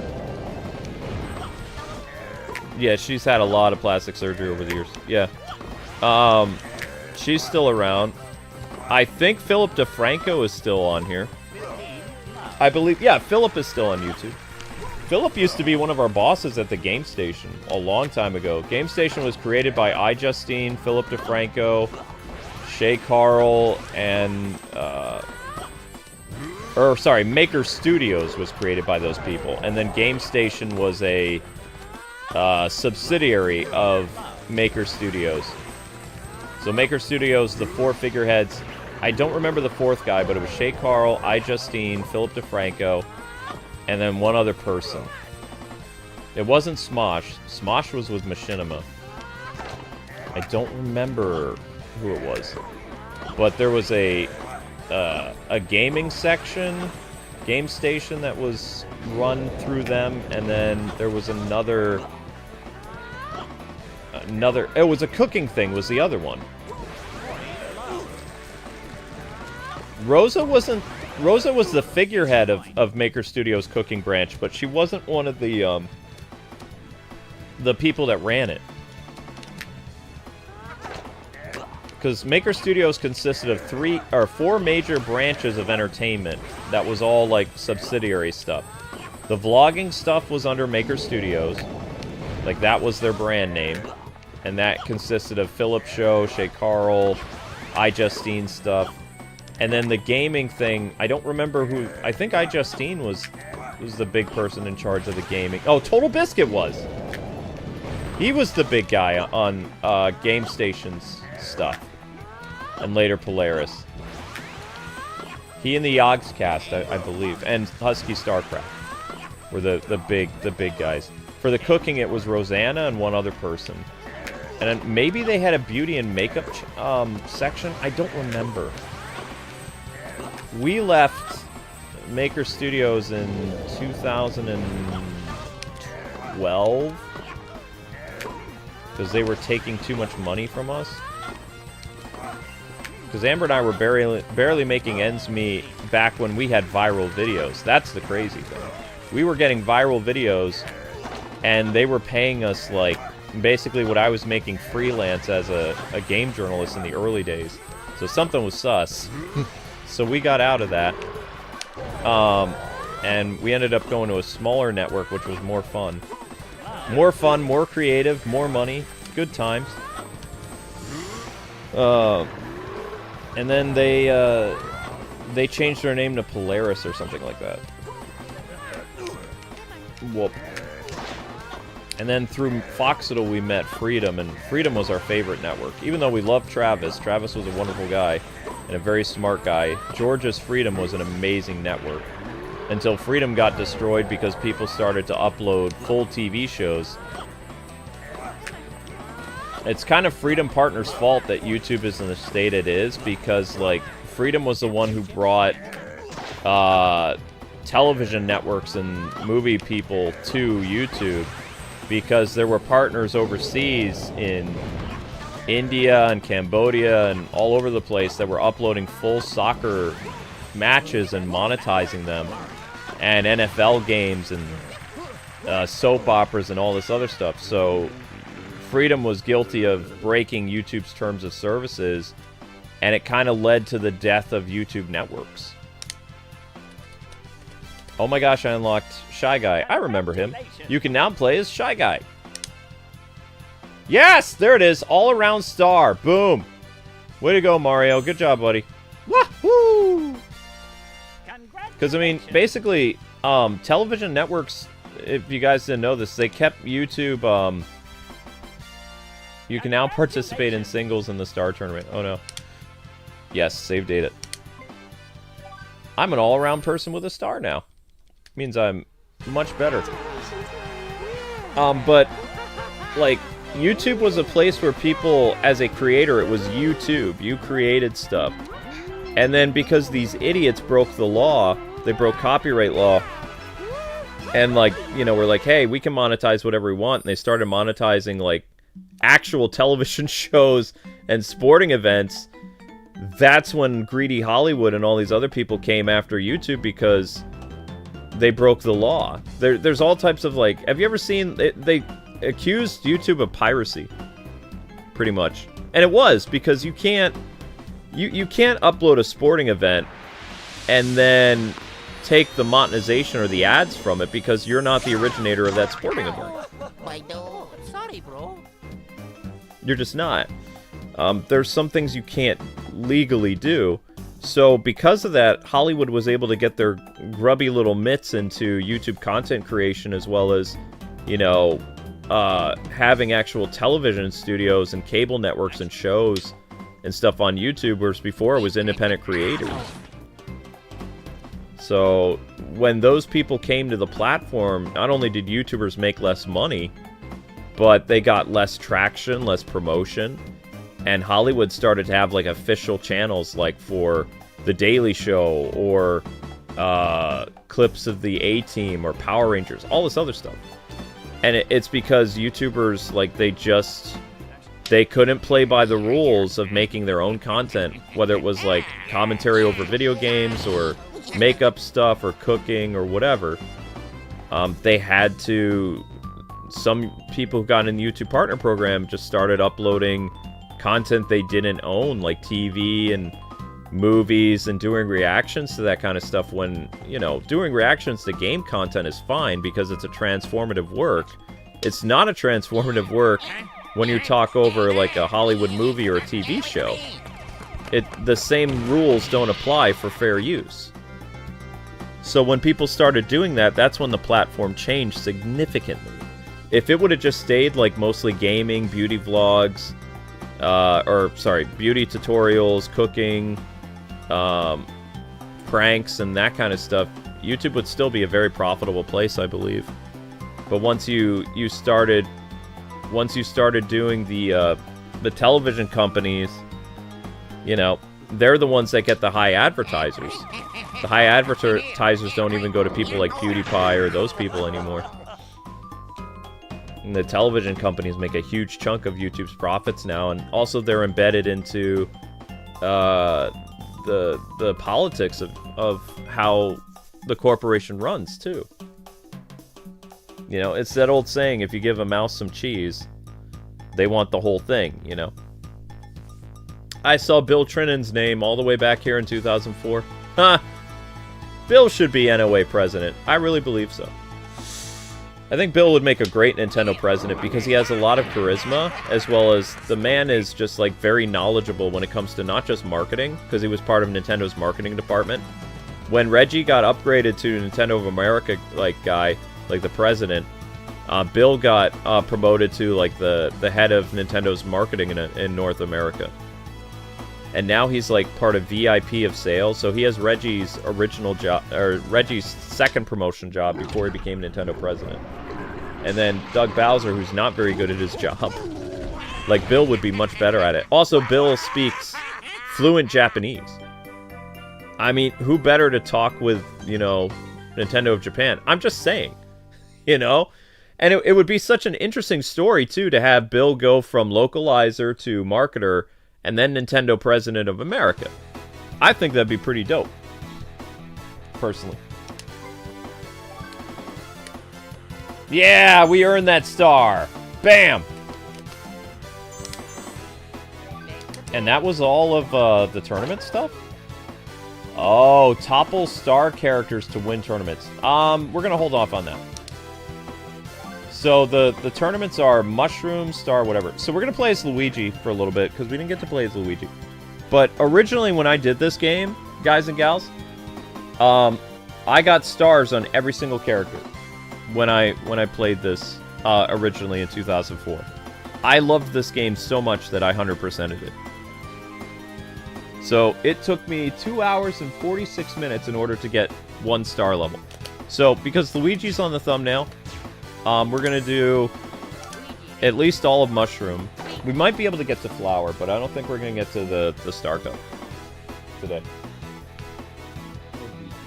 Luigi died. Luigi.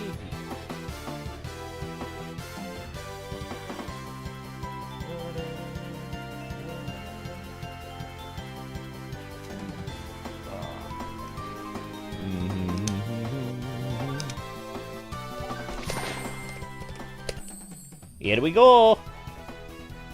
Not the clickbait, because we're using Luigi. Ho ho! Are the views on the stream doing better? The views of the stream don't really matter. It's the hourly views that matter, and the hourly views are at 1,400. So you guys brought up the hourly views. So basically, let me explain to you why hourly views are important for a YouTuber. When your hourly views are consistent, it tells YouTube that the channel is active, and it says that people are watching the channel as a whole. In reality, we should be doing 16,000 views or more an hour because we have like 16, 17,000 videos. But because so many of the videos are shadow banned, they don't continually get views after like a day or so. That's why we make so much content, is because the content only works for 24 hours. And then it has to be replaced by the next, and the next, and the next. Because it only stays in the search engine for about 6 hours. Whereas most YouTubers, when they upload a video, they have at least like 24 hours to 48 hours in the YouTube search engine. We get about 6 hours. Roughly. And the reason why we get 6 hours is because we're posting so many live streams that YouTube continually sees the channel live, even though it's not live for like 4, 5, 6 hours at a time. But it gives the appearance that it's live. Does that make sense? So with those hourly views being consistent, it tells YouTube, okay, this many people is watching the channel, so we're going to promote some of the videos like in the search engine now, or we're going to, you know, have this randomly appear in somebody's feed because their hourly views are over 1,000. If our hourly views were below 1,000, then the channel would start to die. And then it would never recover. Case in point, like our hourly views after 2 in the morning drop down to 300 an hour. And it takes most of the morning through us promoting stuff when the YouTube short goes up at 8 in the morning to get the channel back up to 1,000. And that work begins at 5 in the morning. So it takes Amber and I from 5 in the morning until almost like 8 o'clock for the channel to start to stabilize around 800 or 600 or 7 or 9 or whatever, to get close to 1,000 by the time the YouTube short of the day is first released. If there's no organic views on the channel when it's live streaming, it drops below, then it's going to be impossible to bring those numbers back up, because even all these years later, we can't get the 2 a.m. to 7 a.m. of the channel to be at a healthy level. And so we're not paid from 2 in the morning until 7 in the morning. Like, there's no income coming in. So the whole point of YouTube originally was the content creator is paid while they sleep. When we go to sleep, we literally lose money. So It's a very bad thing.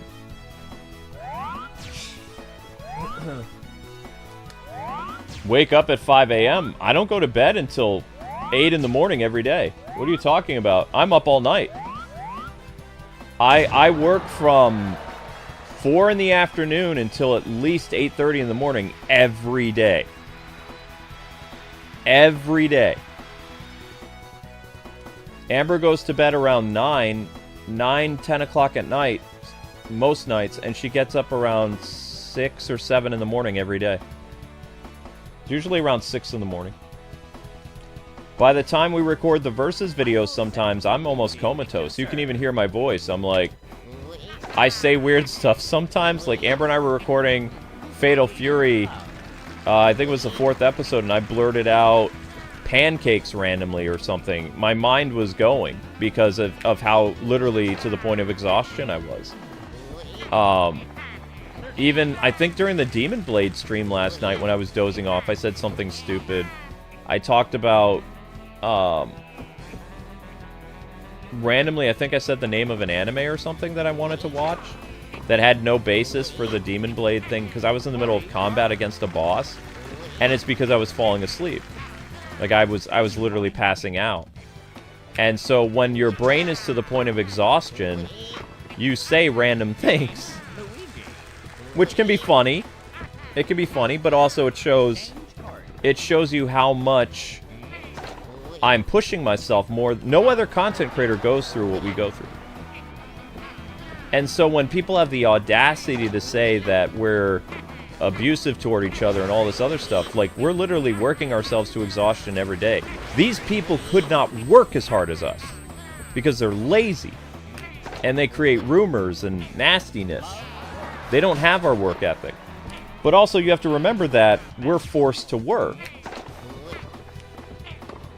Like, our channel does not make any income from 2 in the morning until 7 in the morning every day because the channel drops below 1,000 views.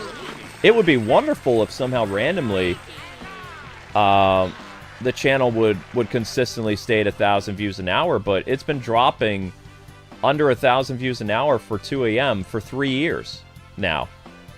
And even it's starting to happen during the day where Amber and I are constantly, or well, Amber especially, from 7 in the morning until at least 3 in the afternoon, she's advertising our shorts playlist all over the web to keep organic views on the channel going.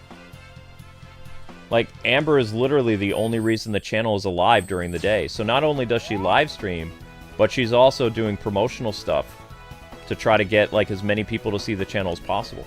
She's probably bringing about 2,000 people to the channel a day. Alone.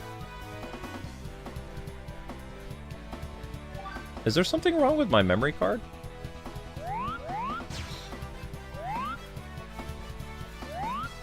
So you guys, you have no idea how much work that Amber does. Like, the channel would die. Like, because what would happen is if Amber wasn't working on the channel in the morning, the channel would be at like 400 or 500 views an hour until 3 o'clock. And the best we could probably hope for 3 o'clock would be 700 or 800 views, which is below the threshold to get paid. It's short 200 views. So, I mean, and you have to understand too, YouTube has a spam policy. You are not allowed to post more than 10 videos a day.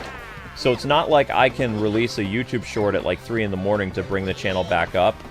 I can only release a short at 8 in the morning, a short at 11 at night, and a video upload at noon. And when you count all the live streams that we do, which is like 5 live streams, we're so close to the 10 uploads.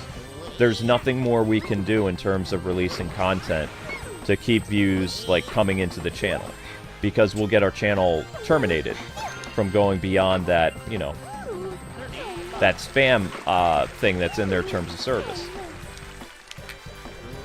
Before, a content creator was able to upload as much as they wanted, but YouTube issued a policy change in 2021 where they said a YouTube channel is only allowed to post 10 videos at maximum a day. In reality, it's only supposed to be 9. But the gray area is 10, because it's in the legal language of the contract. So we stay around 8, 9 videos a day. We've never gone beyond 10. And if we didn't do that, then the channel for 12 hours would die. So from like 7 in the morning until like 7 at night, it would die. Uh-oh. Oh yeah! That's why Luigi's the best! Whoops. Woo! Oh yeah. That's why I try to tell people, they're like, I can't wait to do YouTube. It's like, well, I hope it works out better for you, because if you end up getting shadow banned or any types of penalties and your channel starts to have problems, this is what your life is going to be. And I don't wish that on my worst enemy.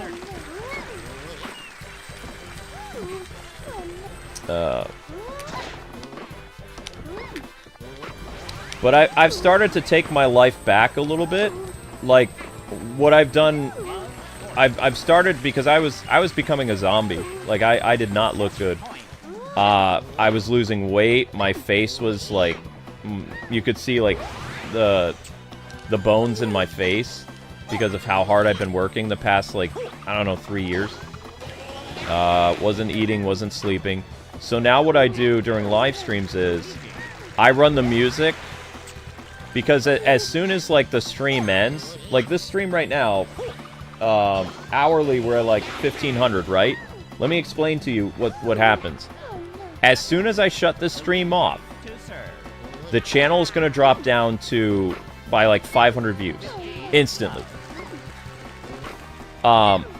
So in order to keep the views stable, the method that I've come up with is still live streaming, which is running the music for 45 minutes.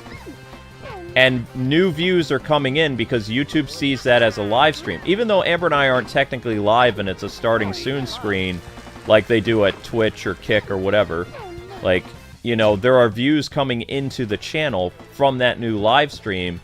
And what I do during that hour time, I do the dishes, I do a write-up, I edit a video, I eat, I walk around because I have neuropathy in my leg and I need to get the blood circulating in my left leg.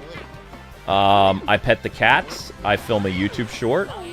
I do whatever I want for 45 minutes while the stream is starting up. Now, if I did that 45 minutes without the stream starting up, the channel would drop to 600 views an hour. This is how dire things are, and this is how we have to work as hard as we do. But because I'm smarter than YouTube, I've found ways of surviving, as well as I've found ways of actually getting hours of my life back for the first time in 3 years.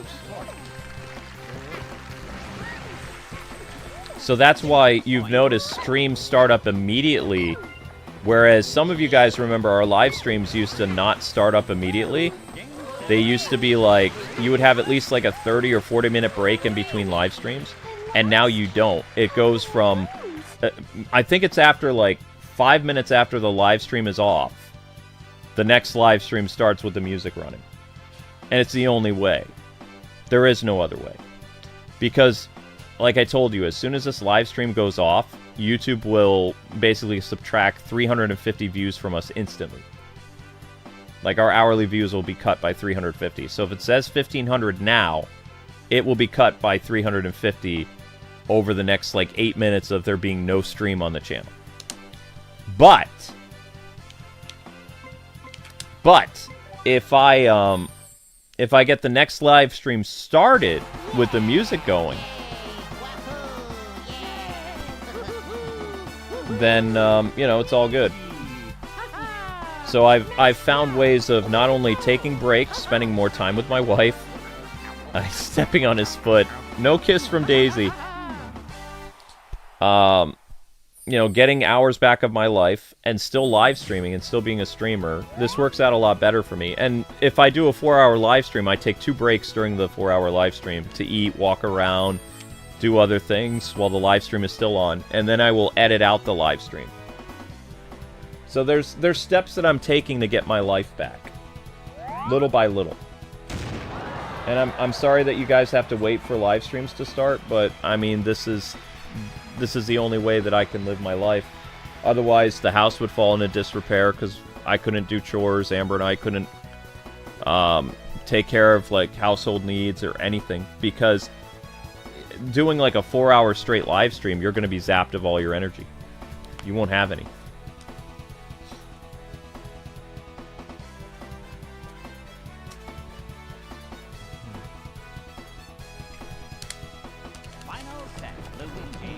Why does YouTube do this? Because we're shadow banned. The only reason that they are even advertising our channel right now is because the live stream. Like, live streaming is on a separate algorithm than video uploads and YouTube Shorts. It only becomes connected to the upload section of YouTube with your live stream once it becomes a VOD. Most YouTubers don't even archive their live streams because they don't want people to watch them back, because it can impact their, not only their bottom line, but also their hourly views. So what they do, I don't know if you've seen some YouTubers do this, but VTubers are very brilliant for doing this. They will do a 6-hour live stream, and then they will private or members only their live stream, and they will immediately have people redirect to a new 15-20 minute upload, and that 15-20 minute upload will get hundreds of thousands of views because people are constantly refreshing looking for the live stream. Now, what people don't understand is VTubers are run by like 6 people. It's not just the voice actor and the person playing the game. There's so many aspects to a VTuber. It's a whole team of people. Kwingsletsplays is 2 people, Amber and Luke. And Amber and Luke are already doing the job of like 4 or 5 people. We can't do any more jobs. We can't like private a live stream and have a video upload ready to go, you know, for you guys to watch and try to trick YouTube's algorithm into boosting up that video to thousands and thousands of views. Because it takes all kinds of time to put together an upload. Case in point, my top 10 video that I made today took me 6 hours to make. And I was delirious making it. So, I don't know if I repeated points. The very first thing I do when I make a scripted video is I do the voiceover at 2 in the morning. And then over 2 in the morning until 5 in the morning or 6 in the morning, I'm putting together clips and getting clips off the internet. Like, I'm getting trailers, I'm getting footage, whatever I need. Or I'm recording footage. That takes time. So then from 5 in the morning until about 8 in the morning, I'm then editing the clips into the video. The voiceover's already done, so I don't need to worry about being a bumbling zombie with my mannerisms and my talking points and making amateurish mistakes, because I've already recorded voiceover immediately after my last live stream of the night is over. So I have a system. I never do voiceover at 5 in the morning because I sound like a bumbling idiot. Because my brain is already being pushed to the point of exhaustion. So I have steps. But there's no way for me to make a video in between a live stream and have that prepped, as well as I don't have a problem with, you know, having all our live streams archived, because people will continually watch that. We pick up subscribers from it. And, you know, we only, like, out of all the live streams we do, which is about 130 a month, which is an insane amount, we only private a couple live streams if Amber and I have been in a bad mood, or maybe something in the chat got toxic because some weirdos came or whatever, and the topic got a little weird. But for the most part, consistently, our streams are not private or are members only. Once in a blue moon it happens, because we're human.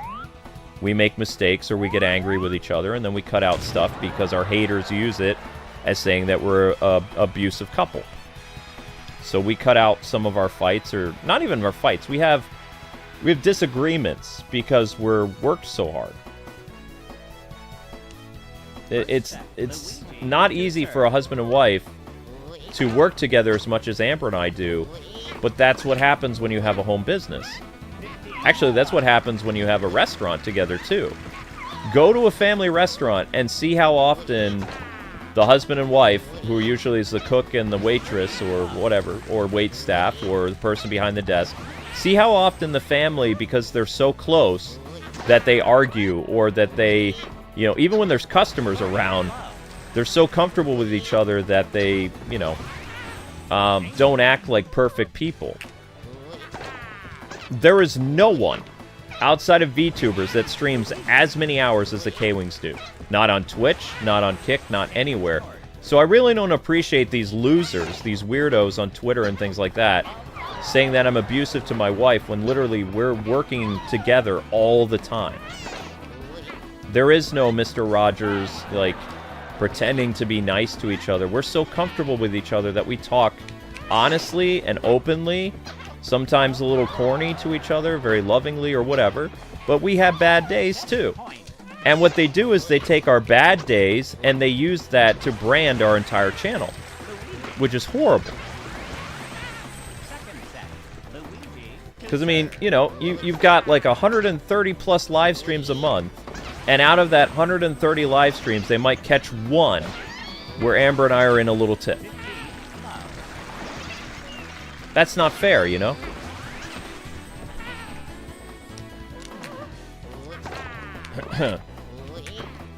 And I hate to tell you, but married couples do squabble sometimes. It's what happens when you're living together so closely.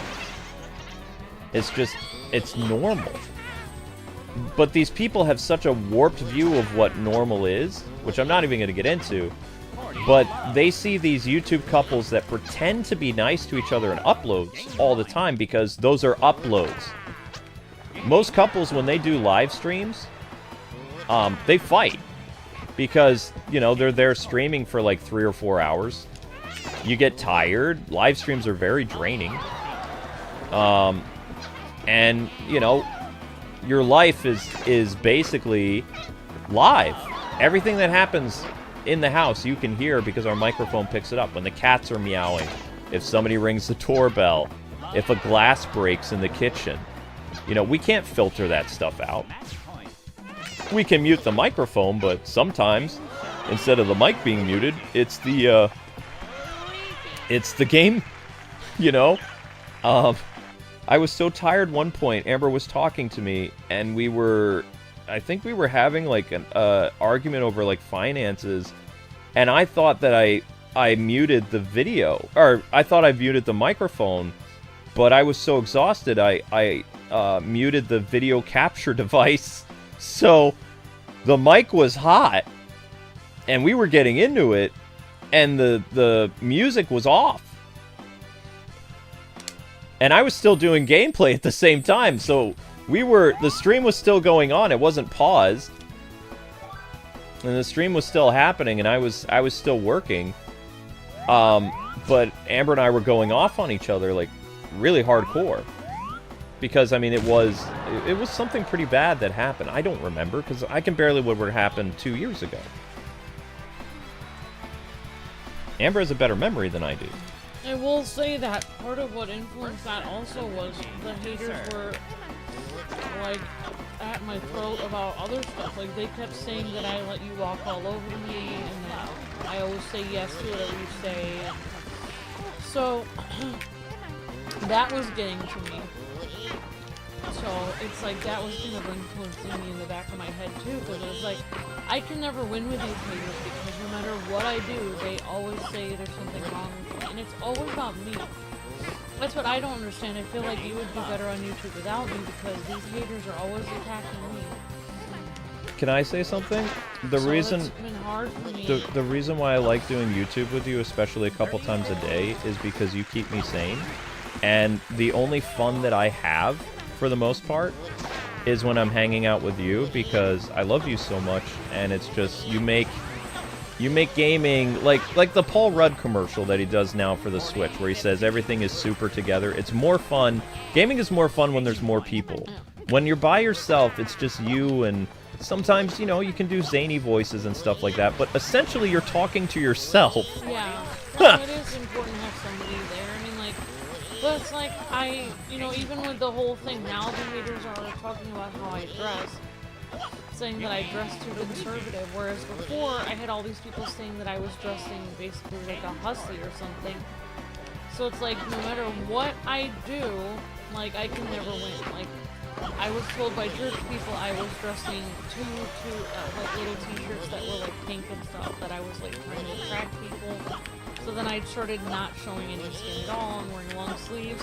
Now people are saying that I'm like being abused because I'm wearing long sleeves. But also, it's very cold in our house. Luke keeps our house very cold. And also, a lot of people say that, like, I'm sniffling right now. Part of the reason I'm sniffling is because it's cold. Yeah. And Luke always keeps it cold, and people always say that I'm crying all the time. But number one, like, a lot of times I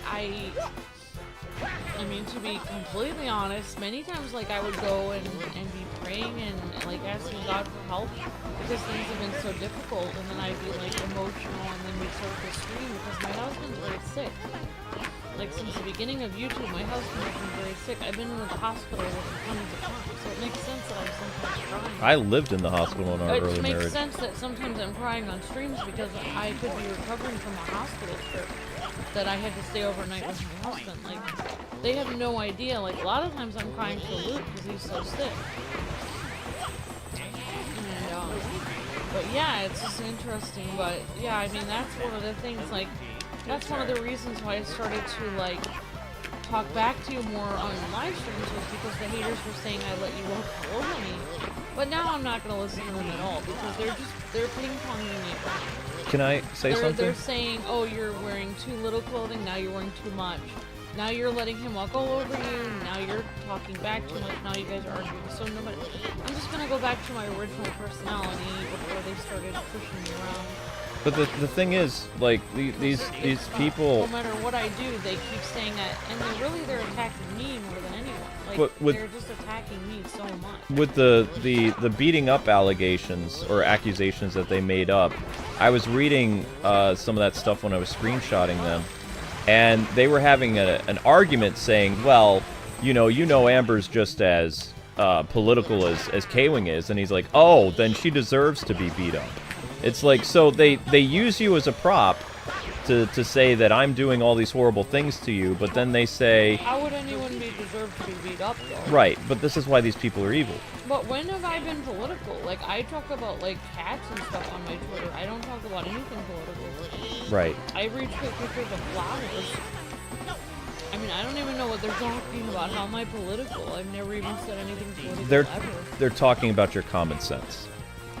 Your common sense differs from their version of reality when they're the ones that... But what I'm saying is, they say that they're allies for you, but at the same time, then they argue with each other saying that you're just as bad as me and you deserve whatever I do to you because, that's the life you chose. I don't make posts about, like, of course you don't. Current events or anything.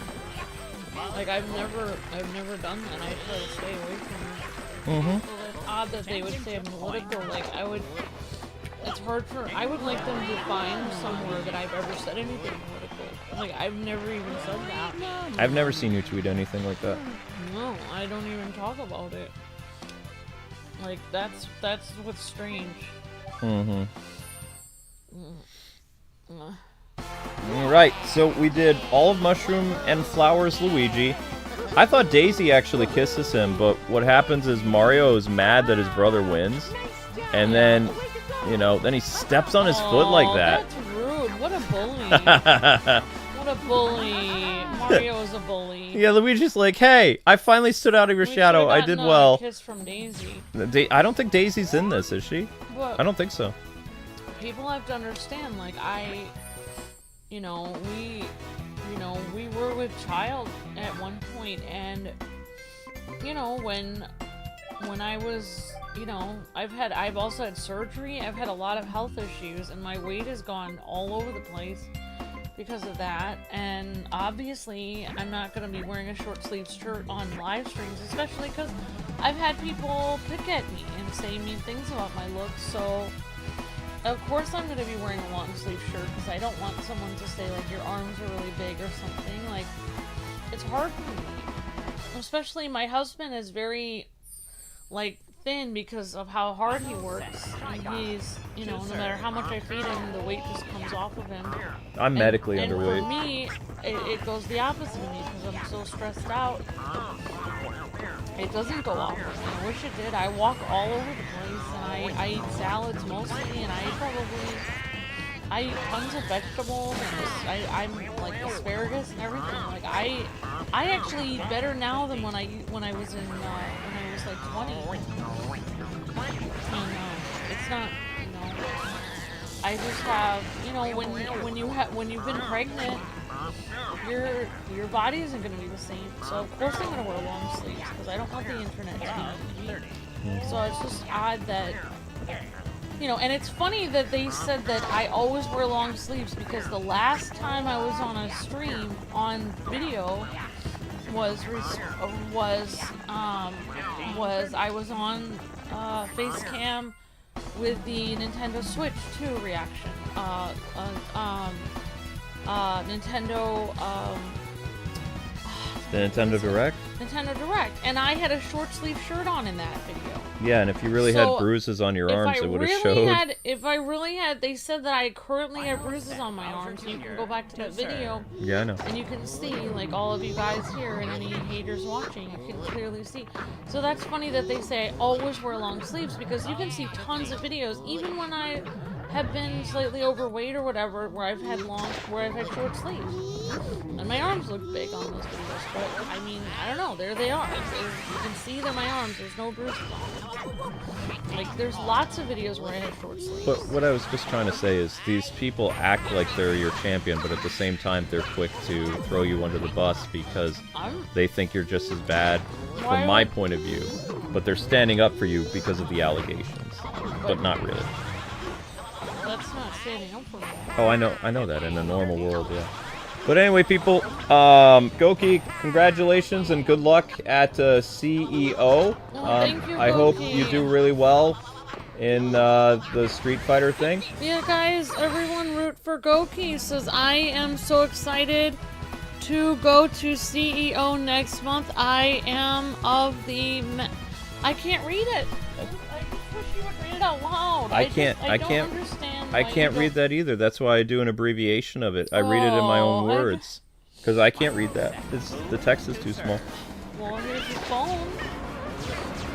My phone can't go that far. It doesn't go that far back. Okay.